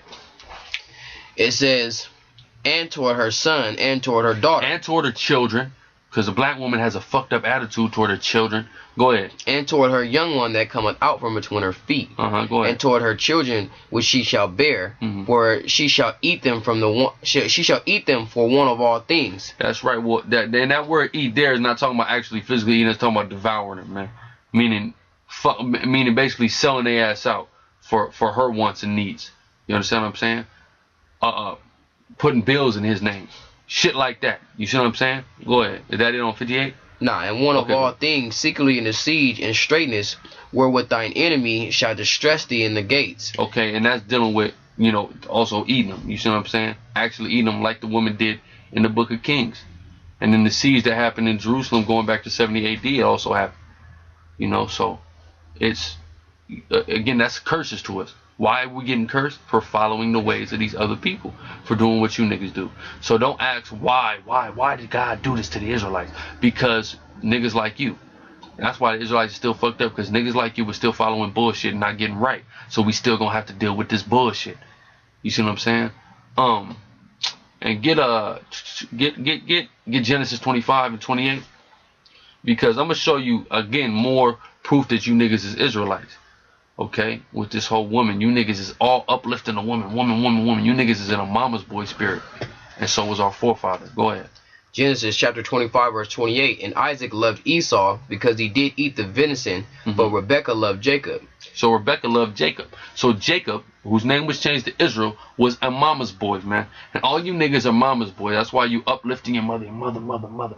She's the God, the black woman God. You come from her womb. That is your origin. The black woman God. All this bullshit. That's because you niggas is mama's boys, man. It's spiritual, man. You are Israelites. That's what that means. That's crazy. It's spiritual, man. And when you think about it, Rebekah, through the spirit of the Lord, Rebekah. Yeah, and that wasn't a wicked form of being a mama's boy, right, man. Because Rebekah was the one that. Yeah. And then look, real quick, because Polights say, oh, they got their whole birth, they got the kingdom of heaven by stealing it. No, we got the inheritance of the land by stealing it. We had the kingdom of heaven. The Most High had told Rebekah that we was gonna get the kingdom of heaven already, man. You silly nigga. That's not what we got the inheritance of the land, my nigga, through usurping it. You understand what I'm saying? Why? Because when Rebekah was pregnant with Jacob and Esau, she went and inquired of the Lord, man. And he came and let her know. The elder shall serve the younger. Meaning the white man is going to serve us in the kingdom. Even though we serving them right now. The ultimate service that he going to do is us in the kingdom of heaven, which will be established here on earth. You understand what I'm saying? That's why you dudes don't know nothing, man. We didn't steal it. It was all through the fulfillment of the prophecy. Yeah, that's right. That's absolutely right. It was set up like that before we were even born. Yeah. If you read the Bible, Romans 9 and 11 it tells you that plainly. I mean, Romans 9 and 11 supports what we're saying, but even then, read Genesis 25, yeah. And it lets you know. He told her. That's right. So how would Esau get the? That means the Lord would be a liar. How would Esau get the blessing and keep the birthright if the elder is supposed to serve the younger? That don't make no sense, man. That's right. That's absolutely right. And what was Esau blessing? The sword. And what has Esau done going around the world and fucked this world up with the sword, man? So that lets us know who the white man is off top. That little fact alone. Who else is going all around the world destroying shit? What is it? What is the sword? A destroying instrument. Who else has did that? The white man. Not nobody fucking else. That's right. But give me Acts real quick. 19. It started 23. I wanted to go into all of it, but we probably just want to touch on it real quick. Acts chapter 19, verse 23. It started 23. And the same time there arose no small stir about that way. For a certain man named Demetrius, a silversmith, which made silver shrines for Diana. That Demetrius, polite might be Demetrius, because it was no small stir. This man made silver shrines for Diana of Ephesus, which was the queen of heaven. It was the same as Semiramis, the same as Isis, the same as Astaroth. Go ahead. Which brought no small gain unto the craftsmen. Brought no small gain, meaning because of the selling of idols, that's how he made his living, and he made a lot of money in his living. So when Paul came and condemned the worship of Diana of Ephesus, it was a huge stir about it. Just like there's a huge stir about this whole black woman God thing. Because this whole black woman God thing is part of the way that this nigga gets money. So when you want to challenge that, the nigga gonna stir up a huge thing over it. You see what I'm saying? Go ahead. It says, whom he called together with the workmen of a like occupation. He called everybody. We all get money with this uplifting the black woman. That's right. We got to get on these Hebrews. They don't want to uplift the black woman. Go ahead. And said, sirs, ye know that by this craft we have our wealth. Yeah, that's right. This is how we get money. These niggas is fucking up my hustle. Go ahead. It says, moreover, ye see and hear that not alone at Ephesus, but also throughout all Asia, this Paul hath persuaded and turned away much people, saying that there be no gods which are made with hands. Exactly. Meaning we turning you people away from this bullshit. We trying to turn our people away from it. Y'all trying to bring our people back into it, man. And y'all get mad when we do that. So y'all want to come up with all this bullshit. This is what these debates are. The same shit that happened right here. Go ahead. We seeing this here in Acts 19 happen all over again. Go ahead. So that not only this, and let me tell you something about Diana of Ephesus. We're going to put the picture, Lord willing, up. Diana of Ephesus is the mother of heaven god. It's a black god, of course, knowing that we was up there, black people up in Greece. But she had hella titties, man, because all over her body, titties. Because you niggas ain't doing nothing but looking for a fucking titty to suck on, man. You mama's boy ass niggas. But go ahead, brother. Niggas act like bitches. You tell them, hey, man, get them off that titty. Yeah, get off that titty, man. All you niggas is on that titty. And polite, the titty secretes this type of fluid and this. Nigga, you on the titty still, nigga. So that's why you know so much about the titty. You on that titty, nigga. Because that titty how you get paid, man. You know, they're getting on that titty, man. Hey, that's another thing, man. Because what does that do? It you know how basically how gullible the woman is. So if you get all of them on board, now if you start pumping them up, that's that how you flattery, start making that money, man. Flattery is the easiest way to get a bitch to flatter her. Yeah. You know, so-called white man, he started making a lot of money off of it, man. A lot of money off of it, especially the fashion industry.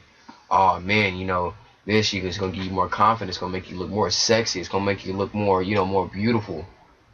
You know, all of this shit, man, you know, directed towards women. You know, it brings more money. That's the same. See, the thing is like this, man. They saw that so-called white man saw that he could make more money off of the slaves, and then you know, which was beneath him or in a subject state. And then he saw that the woman being in a subject state, you can make more money off of her too. You know, so guess what? We're gonna start exalting all of these people. A woman still will never run this country. A woman, and a so-called Negro will still never run this country. All right, even though you got your supposed Barack Obama, had to find a mixed nigga that was a Hamite. A Hamite that was never a slave. So yeah, that's right. You take it how you want, man. You dudes are sick. It says, so that not only this our craft is in danger to be set at naught, but also that the temple of the great goddess Diana should be despised. That all this shit, all this whole belief system and ideology that we have shall be despised. This is literally the same thing happening right now. Go ahead. And her magnificence should be destroyed, whom all Asia and the world worship it. Brother, the magnificence and the divinity of the black woman is being destroyed. Go ahead. Keep going. That was 27. Keep going. 28. And when they heard these things, they were full of wrath and cried out, saying, Great is Diana of Ephesus. Great is the black woman. The black woman is still God. That's these niggas. Go ahead. And the whole city was filled with confusion and having. That's it. The whole New York City is filled with confusion right now. Right. Go ahead. It says, and having caught Gaius and Aristarchus, men of Macedonia, Paul's companions in travel, they rushed with one accord into the theater. Into the theater. This is what they had having a debate with ISUBK in the theater, brother. They said they're gonna try to get 1,000 motherfuckers in this theater, bro. That's right. You see what I'm saying? This is the same scenario happening. Go ahead. And when Paul would have entered in unto the people, the disciples suffered him not. They said, look, don't even come in here. Go ahead. And certain of the chief of Asia, which were his friends, sent unto him, desiring him that he would not adventure himself into the theater. Go ahead. Because they thought something was going to happen to him. Physical. Right. Go ahead. Some therefore cry one thing and some another. Hey, exactly. Because you got these niggas in the crowd. He's an Egyptologist. This nigga New Covenant. This nigga this nigga that. So one nigga crying one thing, one nigga crying another. They're not even all on one accord together. Right. You see what I'm saying? Go ahead. For the assembly was confused. It was confused. That assembly, that Saw Netter TV House of Consciousness assembly is fucking confused. At that what was it, the little promo? At the Black and Noble books. Man, that shit was that was total confusion going on. Moors, you got Israelites, you got your Egyptologists, you got your nihilists, you got your extensionalists, you got all kind of shit in there, man. The black atheist movement is in that bitch heavy. It says, and the more part knew not whereof they were come together. Look, niggas don't even know what the topic is. They don't know what the fuck. Niggas is gonna go to that debate. It's supposed to be about, is the Bible plagiarized? Is the black woman God? And I think something else. But niggas is gonna go in there. Niggas ain't even gonna know what's going on. When is it? It's gonna get off topic. December 7th. We ain't even gonna be able to see it because I ain't paying no money for that shit. Oh, you gotta pay to watch it? You gotta pay to watch it online. How much? I don't know. They probably want like this nigga like it's a heavyweight fucking bout. Yeah, niggas, that's what they doing, man. Because the Saw Netter, he's Don King of this shit. That's what he's saying. He's trying to be Don King. He's trying to take everybody money. It says, and they drew Alexander out of the multitude, and the Jews putting him forward, and Alexander beckoned with his hand and would have made his defense unto the people. Yeah, told they asked what time it was, right? Go ahead. But when they knew that he was a Jew. So when he's an Israelite. So the Israelites, they rape children and they eat babies. So I can't fuck with them, right? Go ahead. Even though these other people were Israelites, just like these other dudes are Israelite, but they don't subscribe to the truth and who they actually are. They're into this other shit. They're Ephesians. That's right. Go ahead. All with one voice about the space of two hours cried out, Great is Diana of the Ephesians. Great is the black woman. The black woman is God. For 2 hours. I'm done with you niggas, man. This is in the Bible, man. This is in the scriptures, man. And you're doing it to a T. But the Bible ain't real, brother. This is bull. The white man just wrote that shit. It's fairy tale. It's plagiarism. All this bullshit, right? Man, the spirit moves so cold. It really points you dudes out. In the time that we in right now, man, it's really coming out to a T. It's really coming out to a T. The Lord's got a real hardened spirit on you right now, to where you can't even come out of it, even though you see it. You see, the thing is, we'll cut your ass so cold to the heart, man. In that moment, there's nothing you could do. You wake up in the morning, man, you back at the same thing, the same way that Pharaoh was. Con. It's like, all right, fuck that, I'm letting y'all go. Y'all gotta go. Get the fuck out of here. And then you think about it like, shit. I can't let these motherfuckers go. Yeah, can't do it. That's exactly how the Lord's dealing with y'all right now, man. He's hardening y'all heart. Because y'all not supposed to get it, but hey, you man, niggas is put the stamp on it. Charter member 2/3, but there's certain edification that certain members of the elect might wake up based off of what's going on. So, and two, it's good for brothers to make, because brothers is all over Israel making videos against these dudes, and it's good because now brothers know, if ever confronted with one of these niggas, exactly how to combat them. You see what I'm saying? Exactly how to attack. Well, first, let's attack the carbon dating. Let's attack this whole ideology that all black is the same. Oh, we're cannibals. Well, what about this? Rape, the consent, all this shit. All their primary arguments were totally attacking and annihilating, and we, given, through the spirit, the information and the scriptures that we have on it, as other brothers are doing. So that's the beautiful thing about this. The edification is gonna get out through the spirit. Okay, so the next thing I want to talk about, I just want to go over just the whole religion And that whole, because what they like to do is they want to incorporate the Bible into religion, which the Bible is not a book of religion. Again, they didn't give us the Bible on the plantation. They gave us religion on the plantation, and if we open the Bible, they killed us for it. You see what I'm saying? Now here's the thing about religion. Black people created religion. We did. And Polights says, well, just because it's black don't make it right. Agreed. I'm not saying religion is right. I'm just letting you know that it's not the white man's creation, because the white man can't create anything. The white man steals shit from other people and changes it up, and then implements it. We create a religion. When you take a look at the picture of the Nicene Council, which Lord willing we're gonna have in the post-production, when we take a look at the picture of the Nicene Council, it's all black people there. Constantine, all of them is black, and what they did was create the Catholic religion. They took the Catholic religion and they took loose elements of the Bible and merged it with the pagan Roman traditions, which are Diana of Ephesus, which they all really go back to the Greek gods, which go back to the Egyptian gods, which go back to the Babylonian gods. So your whole idea of Semiramis, Tammuz, Nimrod, all these gods, they existed, but they put them as, Nimrod being God, Tammuz being Jesus, and Semiramis being Mary. You see what I'm saying? That's what they did. We created this religion. Why? Because the word Catholic, of course, means universal. They wanted to make one universal religion and make the Holy Roman Empire and rule the empire, not only with, physically, but with religion. Spiritually and mentally rule the empire. And that's why they created the Catholic religion. Now, our people, always having a zeal for God, that religion, when we were up there in Europe, when we were running Europe for the period of the Dark Ages, grew to great prominence. You see what I'm saying? So that's why it became so popular. It became so popular that the Pope was the ruling body of Europe. You see what I'm saying? So then what happened? The so-called white man infiltrated. The way he rose after the bubonic plague and things like that, the so-called white man started to rise again in Europe. What did he do? He infiltrated the church, starting with Pope Alexander VI, father of, real name Rodrigo Bozier, father of Caesar Borgia, the cracker you see on the cross. Okay? Now get Wisdom 14.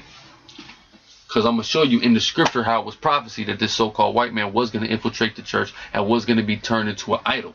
Why? Because like we were saying earlier, to the so-called white man, Caesar Borgia really is Jesus. Because he was the son of the man that came into power for them and got them back on top. You see what I'm saying? Back to the place where they are resurrected now. Them. Yeah, resurrected the white man.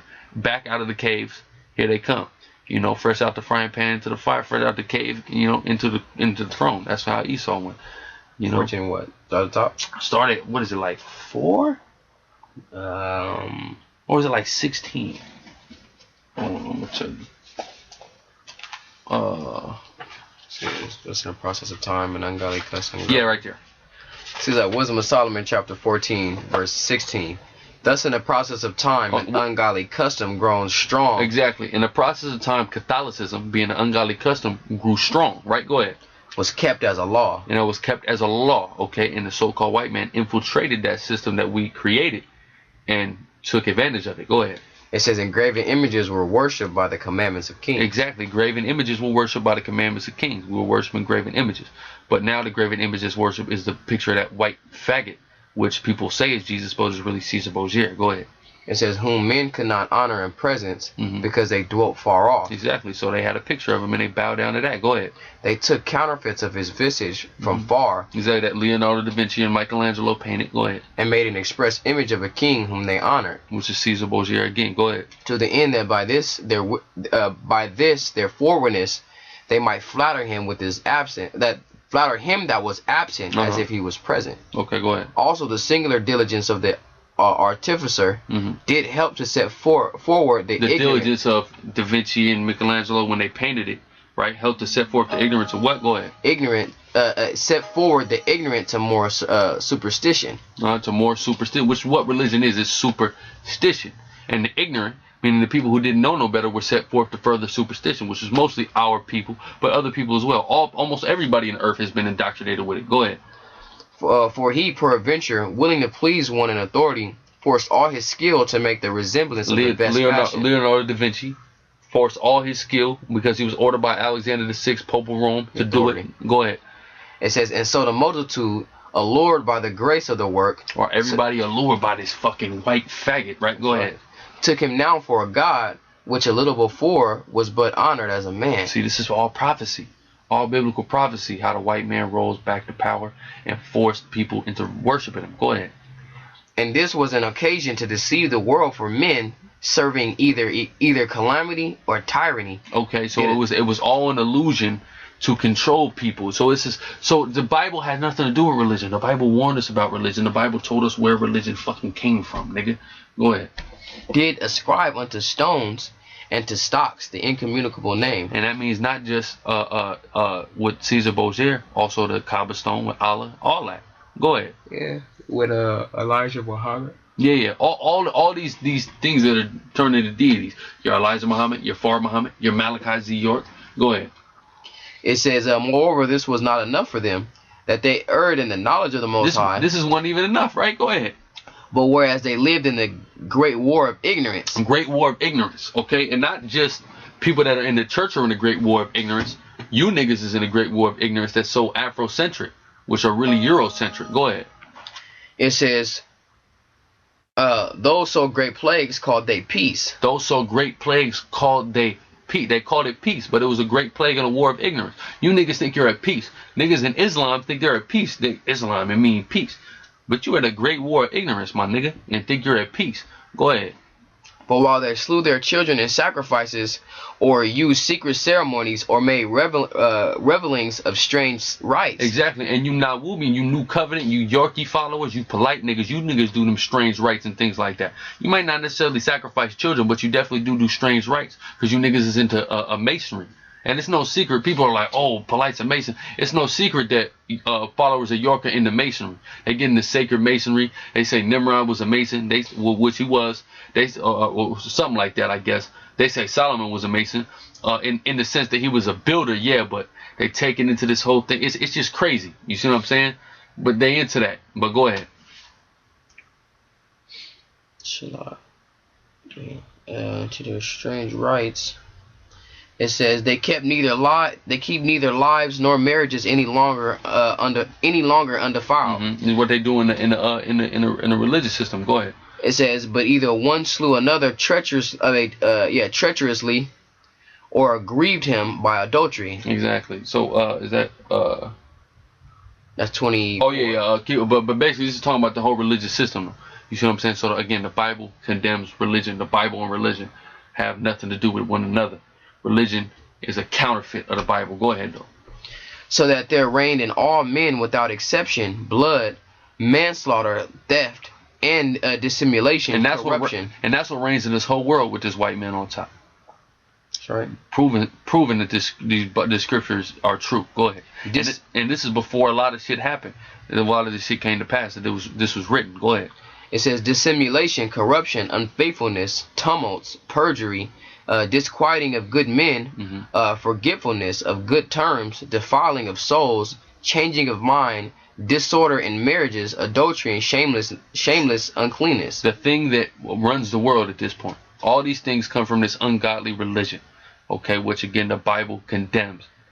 That's pretty much it on that. Verse 27. For the worshiping of idols, which not all to be you niggas named. Worship idols. Go ahead. Not to be named is the beginning, the cause, and the end of all evil. Exactly, and that's why our people are in the state that we are today, because of shit like that, because of worshiping these false idols, going after the ways of these false gods, and things like that. You want to know what's wrong with black people? That's what's wrong with fucking black people, man. Niggas got to get their head right. That's right. Man. Get Deuteronomy 30 real quick, because I want to put this also out there.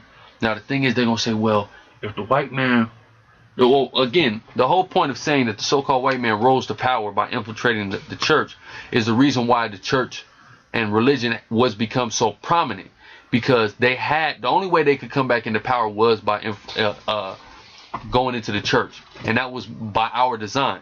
You see what I'm saying? So that's why religion was so popular, because they had to. They really weren't religious. They really only pretended to be religious. You see what I'm saying? Which I'm gonna get to in a second. But then some people I said, well, how come they didn't change the Bible or the Bible? They could have put that in there. Number one, as far as verses, especially like Jeremiah 14:2, which the elder read to Polite, why would the white man put that in there and never tell us about it and lie to us about it and paint pictures of the people of the Bible as white people if they wanted to use the Bible and verses like that to control us with? No, my nigga. That doesn't even add up, and it doesn't make sense. There's a reason we got the Bible, and the Lord set it up for us to get the Bible, even though the white man was ruling. There's a reason. Now go to Deuteronomy 30, and I want you to read 11 to 14. And here is the reason why how the Lord let us know he was going to set it up to where we was going to get this truth. Go ahead. Deuteronomy chapter 30, verse 11. For this commandment which I command thee this day, it is not hidden from thee, neither is it far off. It is not hidden. Meaning he said this Bible is not going to be hidden from us. It's not going to be afar off. We're always going to be able to access this and be able to come back to him. Go ahead. It is not in heaven that thou shouldest say, who shall go up for us to heaven to bring it unto us? Exactly. We didn't have to hear it and do it. Yeah, we didn't have to do it, man. We didn't have to go to heaven. It's always been, within the arm's reach. Even though they was killing us for it, we was still getting a hold of it. And different movies bring that out. Go ahead. Neither is it beyond the sea that thou shouldest say, who shall go over the sea for us and bring it unto us? Salat, which is what you guys basically saying about the Sumerian tablets. Yeah. That they had to go over to the, because these things are hard to find. Exactly. The Sumerian tablets, Epic of Gilgamesh. Nobody really cares about this shit, truthfully. That's right. Go ahead. Who shall go over the sea for us and bring it unto us, that we may hear it and do it? But the word is very nigh unto thee, it's very, in thy mouth. It's always been very near unto us, and it's in our mouth. And we usually a lot of these things about the scriptures we already is thinking and doing anyway. And in thy heart that thou mayest do it. Yeah, that's right. That's absolutely right. That's why we got the scriptures, because the Lord said the truth is always going to be near to us. So that's why we got the scriptures. Even though the so-called white man was giving us religious bullshit, he had the Bible there, but he never went into it. But the Bible was always there, so we could get a hold of it, so we could get the truth. Nat Turner proved that. Hey, and in order to get it, what all do we have to do? What is that? What all do we have to do? The only thing we got to do is, it says, this is Jeremiah 15 and 19. It says, therefore thus saith the Lord, if thou return, then will I bring thee again, and thou shalt stand before me. And if thou take forth the precious from the vial, thou shalt be as my mouth. Let them return unto thee, but return not thou unto them. That your bullshit doctrine. The so-called the doctrine of the so-called white man. That everything he's giving you, you got to come out of that. And that's why I said earlier, I want to let all of that bullshit go and be taught again, okay, in the correct way, according to the truth. That is absolutely right. And then again, the so-called white man, his agenda is more Hamitic or more so-called African than it is anything else. Right. What is he worshiping in the Bohemian Grove? He worshiping Moloch. That's a Hamitic god. You just said that earlier. Yeah, he has the woman up on a pedestal. America is no longer chauvinistic. America has the woman on the utmost pedestal. You can't do anything to a woman anymore, man. Okay? That woman worship, that goes back to Hamitic customs, back to Babylonian Semiramis. Now look, and here's an example. Now, if the so-called white man didn't want us to get back to our Egyptian roots, if Egypt was our roots, or Egypt had the truth and the key to everything, why would he let so much Egyptian vibration go out there? Egyptian vibration is affluent in America. You got, your dollar bill, all kind of shit you can see in Hollywood. And what's this nigga? This nigga Tiger, Last Kings, his brand, which is all about Egyptian, got pharaoh head on it, all that shit, was the brand of the year at Tilly's. Now, I don't know if they got Tilly's on the East Coast, but Tilly's is a white boy store primarily. They got some nigga shit in there. They got like some LRG and shit like that in there. Right. But mostly Tilly's is for skateboarders and surfers and shit like that. Right. You know what I'm saying? Yet a nigga's brand promoting Egypt is the #1 brand there, and the elites run the world and they set up all the clothes that become prominent and prevalent.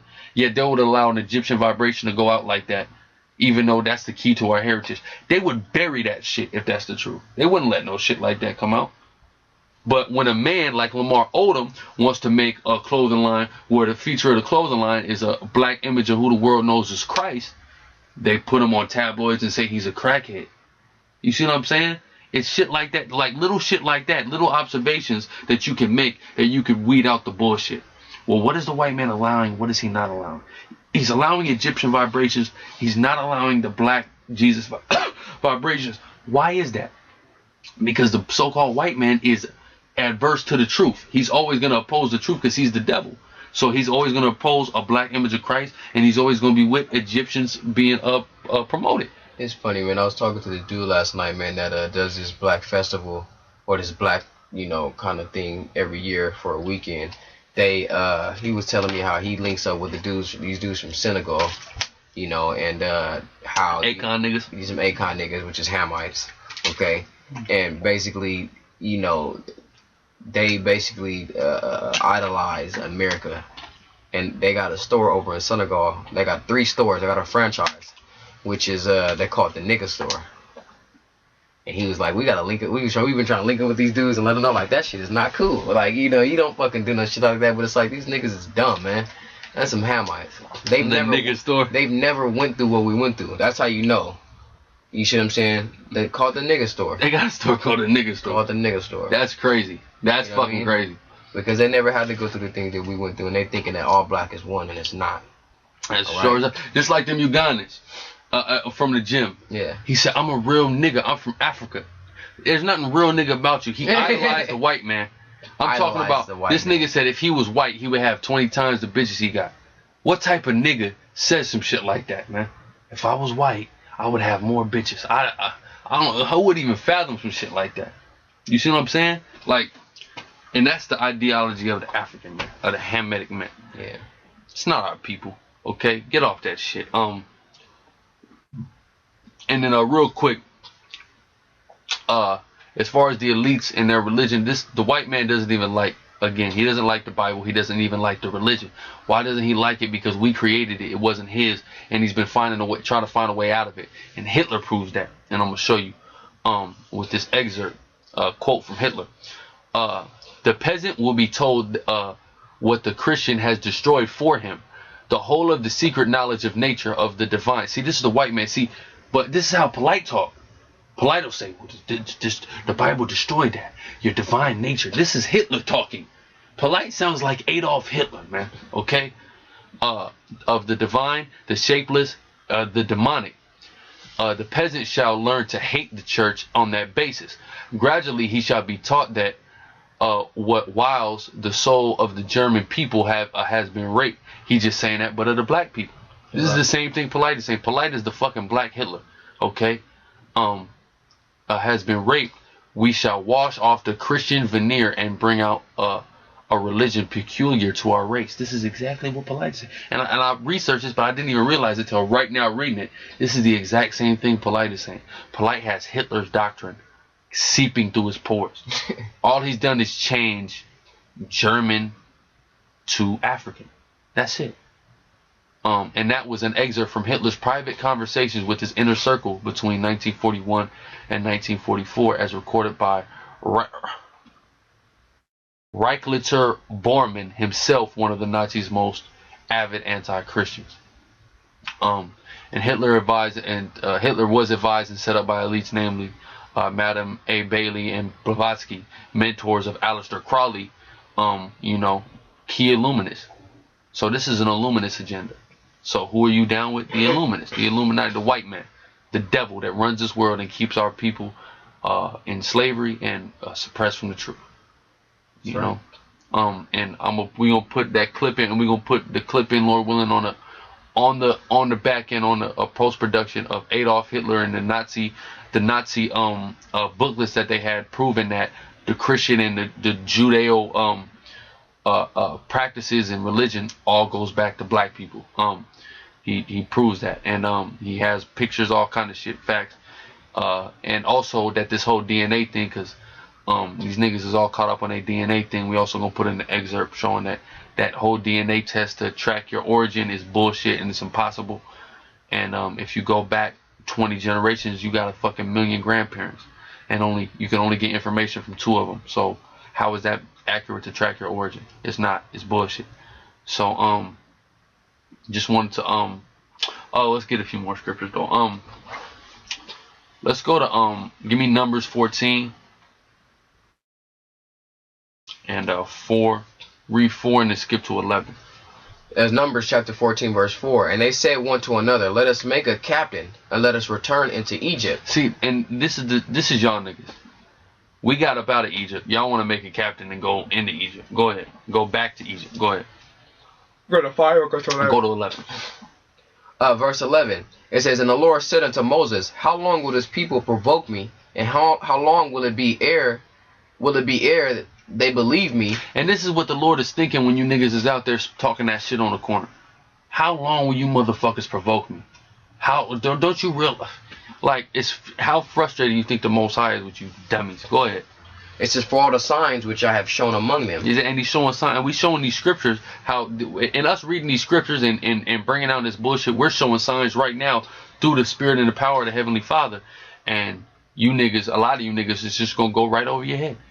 That was 11? Yeah. Go to 2 Kings 18 and 17, because this is the scripture he was bringing out. 2 Kings 18 and 17, he said he cast off Israel. Right? Let's get that. 2 Kings chapter 18 verse 17. And the king of Assyria sent Tartan and Robsaris.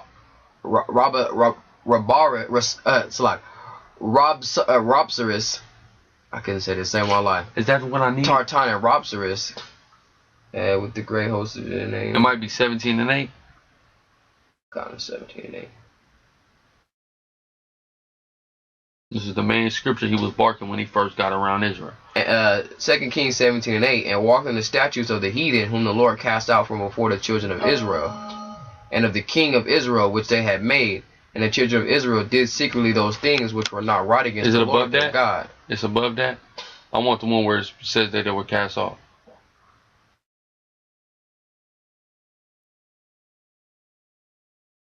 I mean, it's kind of all of it. I want the explicit verse where it says they was cast off. All of Israel, and none remained but the tribe of Judah.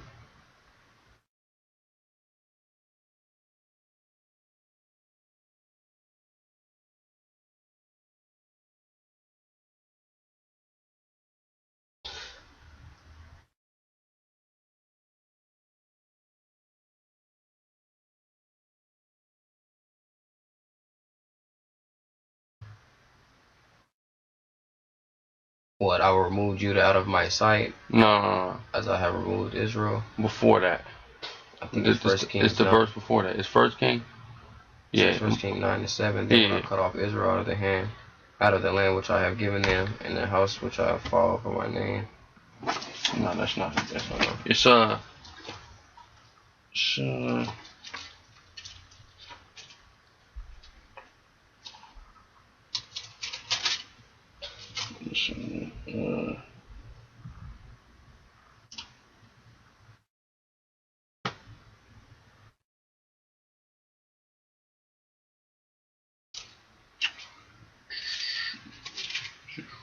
King.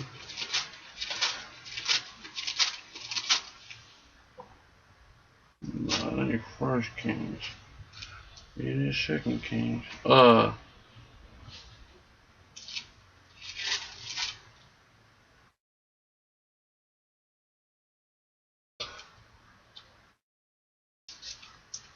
it's 17. That's what it is. It was just 17. I'm thinking, 17. no. I mean, that's not what I mean. 17 and 18. That's what it is. 17 and 18. So 2 Kings chapter 17 verse 18. Therefore the Lord was very angry with Israel and removed them out of his sight. And there was none left but the tribe of Judah only. Okay, now he said, look, the Lord removed Israel. The Lord removed Israel. Look, he's showing hatred toward Israel. Go to Hosea 7 and 11. Let's see why he did that. And this was just to the northern kingdom of Israel, which today known as your Latinos and Native Americans. When they say the tribe of Judah, it should say the kingdom of Judah, meaning Judah, Benjamin, and Levi, because we was always together, Judah, Benjamin, and Levi. And the north was always together from Ephraim on down to Issachar, from your Puerto Rican, your Native American, your Mexicans and such. Since Ephraim also is like a silly dove without heart. They call to Egypt, they go to Assyria. They call to Egypt. So for calling to Egypt, that's the reason they went into Assyria, into slavery. For calling to Egypt. That's what got the northern kingdom, the Latinos, cast out of the Lord's sight, sent into Assyria. Then they came over here to America. Then they got raped, robbed, and murdered because they wasn't right when they was over here in America. You see what I'm saying? So it's the shit that you're suggesting that is constantly getting our people fucked up. And you wonder why our people in the state we're in today with niggas like you walking around perpetuating that bullshit. See what I'm saying?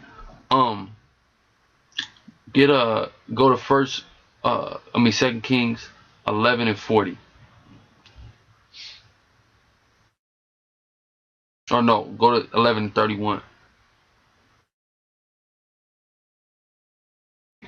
Ain't no 31 11. 2 Kings. 2 Kings 11, ain't no 31. 1 Kings. Salah.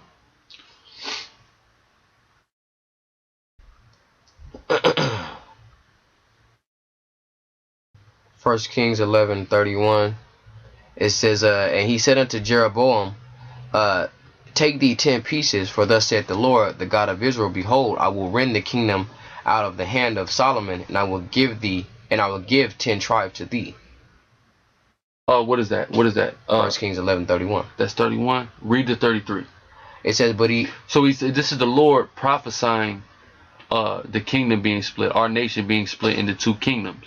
Now we read earlier the beginning of 1 Kings 11, 1-10. Why did this kingdom get rent? Because, why did our nation have to split up? Because Solomon was following all them gods, primarily the gods of the Hamites or the Africans. Go ahead.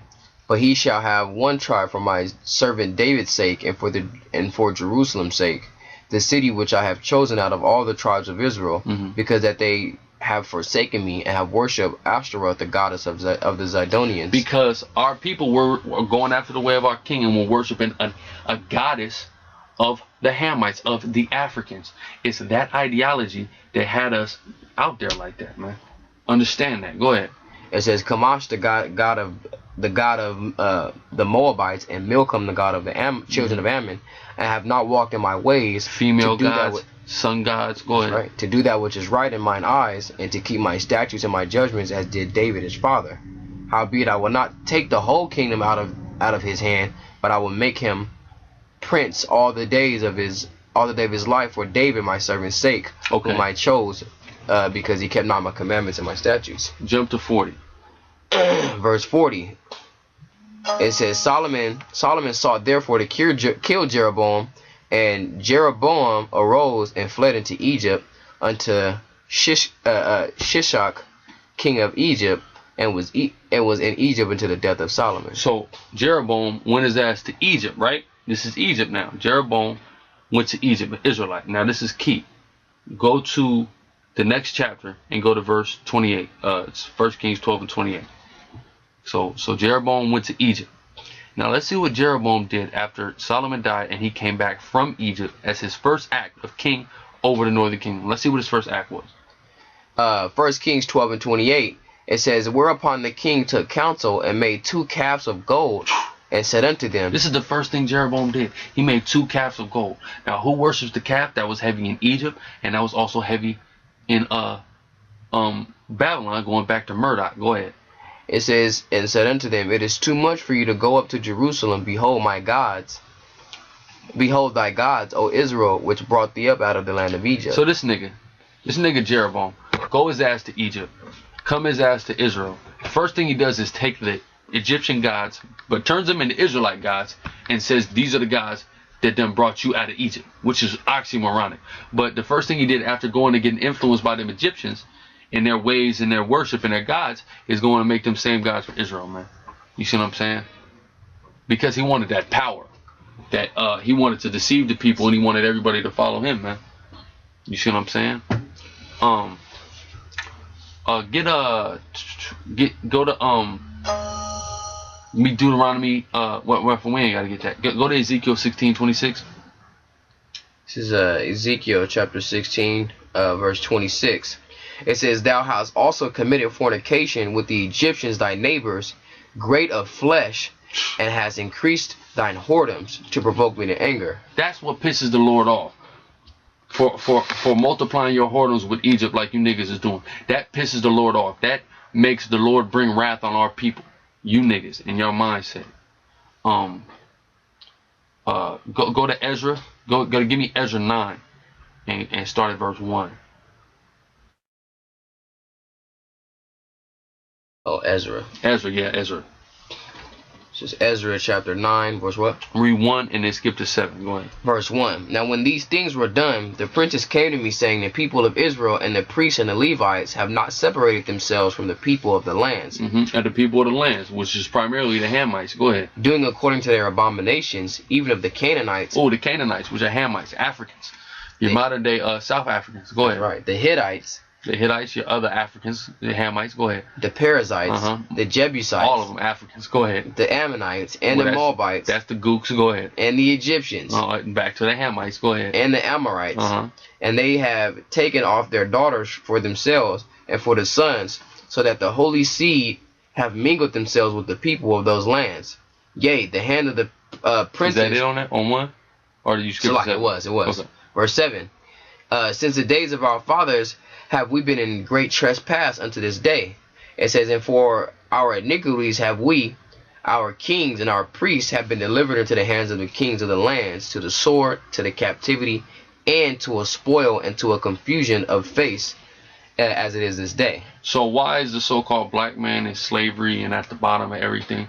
Because niggas like you follow the ways of the Egyptians, the Canaanites, the Perizzites, the Jebusites, the Hittites, the Hamites. Niggas like y'all niggas with that mentality is the reason why we went through 400 years of slavery in America. It's the reason why we at the bottom and being, you know, in the state we in now. You niggas is trying to find an economical solution to our problems. You niggas is trying to have a militarized force to our problems. No, all you have to do is follow the law, statutes, and commandments of the Heavenly Father. He'll come back and get us. He'll raise us up as an army and have us killing these crackers and all our other afflictors, other black afflictors, Hamitic afflictors, Arabic afflictors, Gook afflictors, everybody, you know.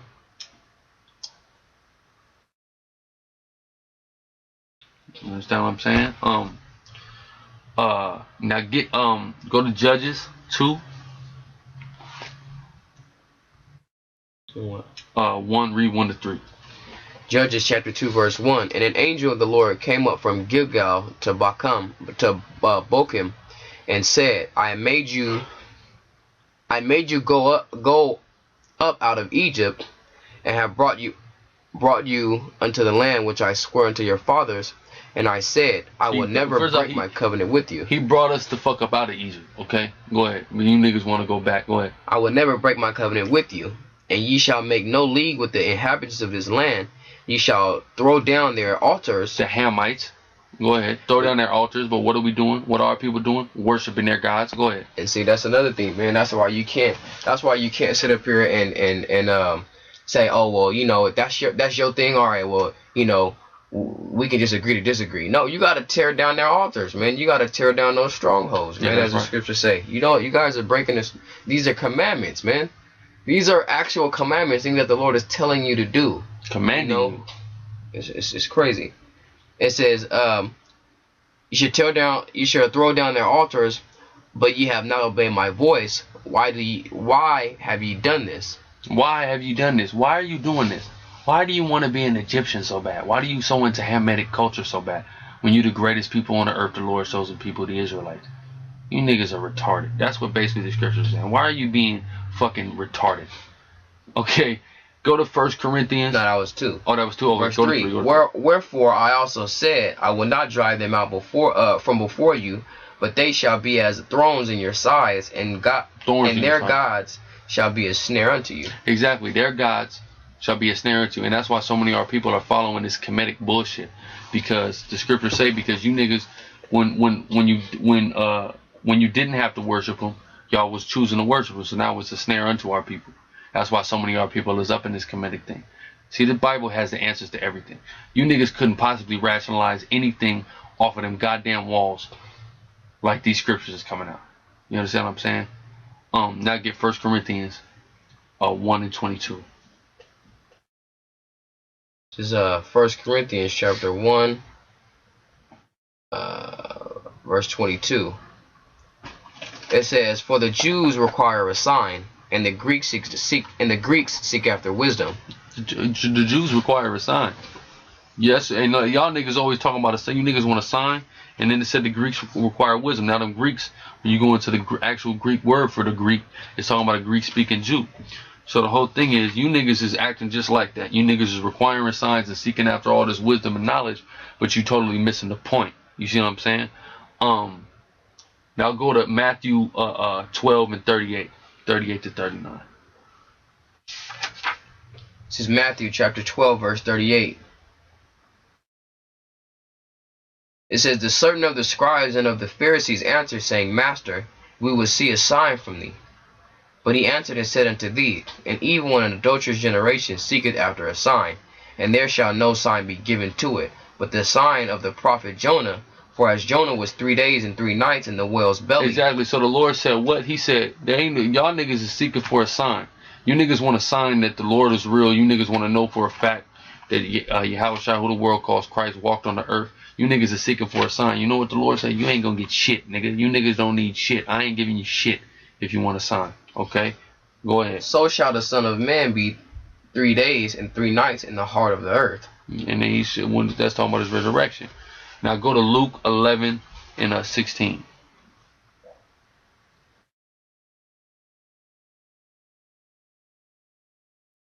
Luke chapter 11 verse 16. It says, and others tempting him sought of him a sign from heaven. No, they want them signs, right? Go ahead. Keep going. Yeah, yeah. Oh, that was all it said on 16. Yeah. Yeah, that was it. You know what I'm saying? That, you know, what do the Israelites always want? A fucking sign. What do you niggas want? A sign. You want proof. I want proof. You want a sign, which lets us know that that's who you are. Now get Romans 8:16. This is Romans chapter 8 verse 16. The Spirit itself bears witness with our spirit that we are the children of the Most High. The Spirit, the Holy Spirit, bears witness with our spirit, both righteously and wickedly. The wicked side of our people and the righteous side of our people, that we are the children of the living power. We are the Israelites. That y'all niggas require a sign so much. The Israelites require a sign. You niggas want to always be Hamites and follow the Hamitic gods. The Israelites is doing the same thing. Everything about you niggas is that of an Israelite. You know, you niggas prove the scriptures in everything that you do, and you don't even know it. But you call yourselves trying to disprove the scriptures. Right. Ridiculous. Now I want you to get Baruch 2, and I want you to 1 to 18. That's what we're gonna close on. 1 to 18. Yeah, 1 to 18. It says Baruch chapter 2 verse 1. Therefore the Lord hath made good his word, which he hath pronounced against us and against our judges. So the Lord made the Lord pronounced a word against us through his prophets, but firstly in Deuteronomy 28th chapter he pronounced the curses from verse 15 to verse 68 against us. We read earlier about our men and our women having issues, our children and their parents having issues. It also speaks about the transatlantic slave trade. It speaks about a lot of things. It speaks about the so-called white man getting up over us. It speaks about all that. Go ahead. It says, which he pronounced against us and against our judges, and that judged Israel, and against our kings and our princes and against the men of Israel. Which Polight, you were part of that, right? Go ahead. Right. It says, to bring upon great plagues such as never happened under the whole heaven as it came to pass in Jerusalem. Exactly. So the shit that happened to us and the shit that we went through as Black and Hispanic and Native American people is unprecedented. It hasn't happened to nobody else. Why? Because the Lord said he was going to do that to us if we didn't follow, you know, his law, statutes, and commandments. You niggas don't want to follow the law, statutes, and commandments of the Heavenly Father. Y'all want to be over here in this Egypt or this Islam or whatever. And this is what gets us in this position. Go ahead. It says, according to the things that were written in the law of Moses, that a man should eat the flesh of his own son. Oh, they're eating it. This is the Lord talking about. This is a terrible curse he put upon us. Acting like it was regular. This is unprecedented shit we had to go through. Go ahead. Because of worshiping the Egyptians, worshiping the god of the other Hamites. Go ahead. And the flesh of his own daughter. Moreover, he had delivered them to be in subjection to all the kingdoms that are round about us. Exactly. We have been, and our people have been subject. We subject to the so-called white man. We also are subject to all the other people. We subject to Hamites. We are subject to the Asian men. We've been subject to them on countless occasions. When we went to the Babylonian, the Egyptians, the Philistines, it was up over us at times. We was in subject to them. That's Hamites. Go ahead. To be as a reproach and desolation among the people round about. That's right, they make fun. Just like this brother was talking about the word that the African called us. We're a reproach to them. We're a reproach to the Hamites. Go ahead. That's right. It says where the Lord has scattered them. Thus, and we all over the world. And everywhere we are, we at the bottom. You got groups of us that's over there in Asia known as Negritos. They're at the bottom. You got a group of us in Yemen known as the Al-Aqdam. They're at the bottom. And they're different, and they're noticeably, and everybody knows that even though they're black, that they're not African. They're different from the Hamites that's over there in Yemen, and they get treated lower than that. Those of us that are over there in India, the same thing. You got Afro-Iranians, the same thing. Everywhere we're at the bottom. Go ahead. It says, thus we were cast down and not exalted. Exactly, we're cast down and not exalted because we didn't do the simple instructions that the Most High gave us. Go ahead. It says, because we have sinned against the Lord our power and have not been obedient unto his voice. Yeah, Polight, Sarnetta, Seti, all you niggas, you're not being obedient to the voice of the Most High. Go ahead. To the Lord our God appertaineth righteousness It says, but unto us and to our fathers open shame has appeared this day. Open shame, which our people are open shame, man. You know what I'm saying? The righteousness is in these scriptures. Our people ain't in these scriptures. Our people are in open shame, man. It says, verse 7, for all these plagues are come upon us, which the Lord hath pronounced against us. It says, yet have we not portrayed before the Lord, that we might turn everyone from his imagination of his wicked heart. Exactly. Polite, you have an imagination and a wicked heart, but you don't even occur to you to get right with the Lord. You want to just keep doing what's wicked. You see what I'm saying? Go ahead. It says, wherefore the Lord watched over us for evil, and the Lord hath brought it upon us, for the Lord is righteous in all his works which he had commanded us. That's right. He brought upon us evil, man. Why? Because we didn't want to get right with him. So he brought evil upon us. Go ahead. It says, yet we have not hearkened unto his voice, to walk in the commandments of the Lord that he has set before us. It says the exiles, this is kind of how it breaks up in this Bible I have. Verse 11. And now, O Lord, power of Israel, that has brought thy people out of the land of Egypt with a mighty hand and high arm, with the signs and with wonders and with great power, and hath gotten thyself a name and appeared this day. Verse 12, O Lord, our power, we have sinned, we have done ungodly, we have dealt unrighteously in all thine... This is what you need to confess to the Lord. All you Kemetic niggas. And all you niggas that's not in the truth. Even ISUPK need to profess that. IUIC need to profess that. Other Israelite groups got to profess that. Go ahead. We have dealt unrighteously in all thine ordinances. Let thy wrath turn from us, for we are but a few left among the heathen, where thou hast scattered us. Verse 14, hear our prayers. We're minorities. Hear our prayers, O Lord, and our petitions, and deliver us for thine own sake, and give us favor in the sight of them which have led us away. Verse 15, that all the earth may know that that thou art Lord our power, because Israel and his posterity is called by thy name. O Lord, look down from thine holy house and consider us. Bow down thine ear, O Lord, to hear us. Open thine eyes and behold, for the dead that are in the grave, whose souls are taken from their bodies, will give unto the Lord neither praise nor righteousness, but the soul that is greatly vexed, which is us that's here right now. He always talking about the forward, they did this, and that. They're not crying out to the Lord right now. We're the ones that our spirit is feeble and vexed in this place. We're the ones that are crying and making supplication to the Lord on behalf of our nation. Go ahead. It says, which goeth stooping and feeble, and the eyes that fail, and the hungry soul will give thee praise and righteousness. That's right. We the hungry souls out here. But a nigga who's getting a little bag, maybe getting a little money, exploiting our people, he might not be a hungry soul, so he might not be the one that's feeble and crying unto the Lord. But we are. You know, and we encourage all our people to do that. That's it on that? Yeah, I was 18. All right, kind of. You got anything you want to say before we close up? Nah, man. We covered everything. Yeah, man. If anything else pop up, you know, Spirit, get on us. We'll do another one, depending on, you know, what gets said in these recent weeks. These niggas be coming out of left field with all kind of shit, man. You know, but with that, again, let's give all praises to Yahweh by Hashem Yahweh Shai. Double honor to the elders that rule well, which is a great millstone, okay? And, you know, shalom to the brothers out there doing the work in truth and sincerity, all right? Hey, man, and death to this Egyptology bullshit, man. Hey, man. Death to America. Hey, that's right. The scholars have put together a records of the things that Adolf Hitler was doing. Now what you're seeing here is Adolf Hitler, right here. And the scene here is a theater.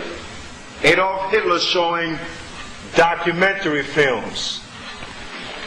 And the man next to him is his right-hand man.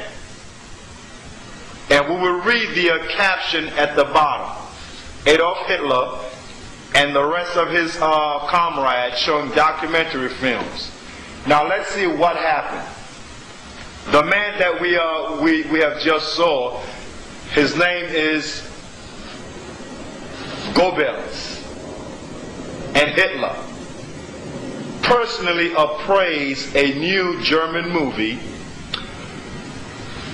when the Fuhrer complained that films exposing the Nazi line were too scarce. Goebbels rushed a pair of anti-Semitic pictures into the production. Let's go down. In one segment of the Nazi instructional film, right, the genetic heritage of the Jews is purportedly traced to the Oriental. Why would he say something like that? Because the original Chinese Orientals were black Hebrew Israelites. We have records on that, and we will share that with our brothers and sisters later on. And the taping. Negro. That covers the Negroes throughout North, Central, and South America. Near Asian. Code, all these words are code for Israelites. Keep going. Hermetic people. Now, we're not Hermetic, we are Shemitic. The blacks over here in America, throughout North, Central, and South America, are Shemitic. We're not Hermetic. We did not descend from Ham. We are descended of Shem. Go on. Yes, the film concludes. The Jews today is a bastard. Should we stop? So did Adolf Hitler know who the real Jews were? Yes, he did. He was showing documentary films, showing the original ethnicity, genealogy of the real Jews, that they're black. And the ones that were following us, he called them bastards. The so-called white people that were following a black religion. Did they call that what? Judaism? Yes, Judaism is a black religion. Adolf Hitler knew who they were, and he was teaching that in Germany. The real Jews are the Schwarzers. The real Jews are the blacks. That's what the word Schwarzer means. Now, not only did he say in writing that, go back to that again, that the real Jews are black, genetic heritage of the Jews is traced to the Negroes. Oriental, code word for black, for Hebrew Israelites. New Agent, Hebrew Israelite. Now, they go off when they say Hermetic people. We're not Hermetic. We're Shemitic. So how can you be anti-Shemitic if you yourselves are Shemitic? I don't understand. The Negroes in America are Shemitic. They're the real Jews from the tribe of Judah. Now let's look at the pictures that Adolf Hitler put together. German word for Oriental. Orientalen. I'm not fluent in Germany, but I'm pretty sure I'm close. A black Jew. Go back. Here it is. Black Jews. Those are the things Adolf Hitler was showing. But when you get to here, right here, scroll down, hey, he is all over the world. Eastern Parkway, Broadway, Fifth Avenue, the diamond industry. What did Adolf Hitler call him? Look at it. That is the German word for bastards, brothers and sisters. That is the German word for bastard. Did Adolf Hitler that the real Jews are black? Yes. And that the ones that were calling themselves Jews are what? Imposters. And there is a passage in the records of the real Jews, which called the Bible, where God says in Zechariah chapter 9, verses 6, and a bastard shall dwell in Ashdod, and I will cut off the pride of the Philistines. Did Adolf Hitler know that? Yes. Who are the bastards today? The ones that are not Israelites, the so-called Jews. When I handed Vi the certificate, she got extremely emotional about it. She wept, and it meant so very much. People want to believe. They want to believe they've gotten an answer. And it's not fair of us to let them believe that we're giving them certain answers, because scientifically, we just can't. Hank Greeley is concerned that the science isn't really there yet for you to be giving them the name of a tribe. I think for most companies, I would be concerned too. But what about your own company? We have He the didn't largest... exclude you. He included you. But we have the largest set of sequences from Africa. And so Yeah, with that, we're able to provide some level of probability in terms of frequency. But he would say that even though you have the largest database, it's still small on the scope of things. As I said, I share those concerns. About yourself. Our DNA. And that's the rub. This business of genetic genealogy is fraught with limitations. For one thing, it can only provide information about a tiny fraction of our ancestry. Because we get half our DNA from our mothers and half from our fathers, almost all of our DNA gets shuffled and remixed every generation, making it impossible to trace what comes from whom. There are just 2 bits of DNA that remain pure: the Y chromosome, which passes directly from father to son, and something called mitochondrial DNA, which passes unchanged from mother to child. Hank Greeley, a law professor at Stanford University, has studied this new field. He worries that people don't realize just how many ancestors they actually have. 8 generations ago, both you and I had 256 great-great-great-great-great-great-grandparents. Wait, you're saying that if you go back 8 generations, we have 256 great-great-great-grandparents? Yes, it doubles every generation. So you've got 2 parents, you have 4 grandparents, you have 8 great-grandparents, 16 great-great-grandparents, and it adds up fast. It adds up so fast, in fact, that if you go back 20 generations, you've got over 1 million grandparents. 1,048,576 to be exact. And in each generation, DNA testing can provide information about only 2 of them. So you could be Peruvian on your mother's mother's mother's side, Japanese on your father's father's father's side, Swedish on everything else. And you'll never know. And you'll never know the Swedish from the Y chromosome or the mitochondrial DNA. Now, you've looked at several of these companies that are doing these tests. Yes. Do you think that they explain what you just explained to us? No, I don't think any of them does as good a job of pointing out the limitations. But, businesses often don't go around telling you how weak their product is. We don't oversell. I mean, we just say, look, we provide a service. If you're interested in exploring a tiny bit of your DNA and trace its ancestry, we can do that. When you say it's a tiny little amount, It's less than 0.1%. and that's pretty teeny. Yeah, but for people who know nothing about any of them, I think it's very important.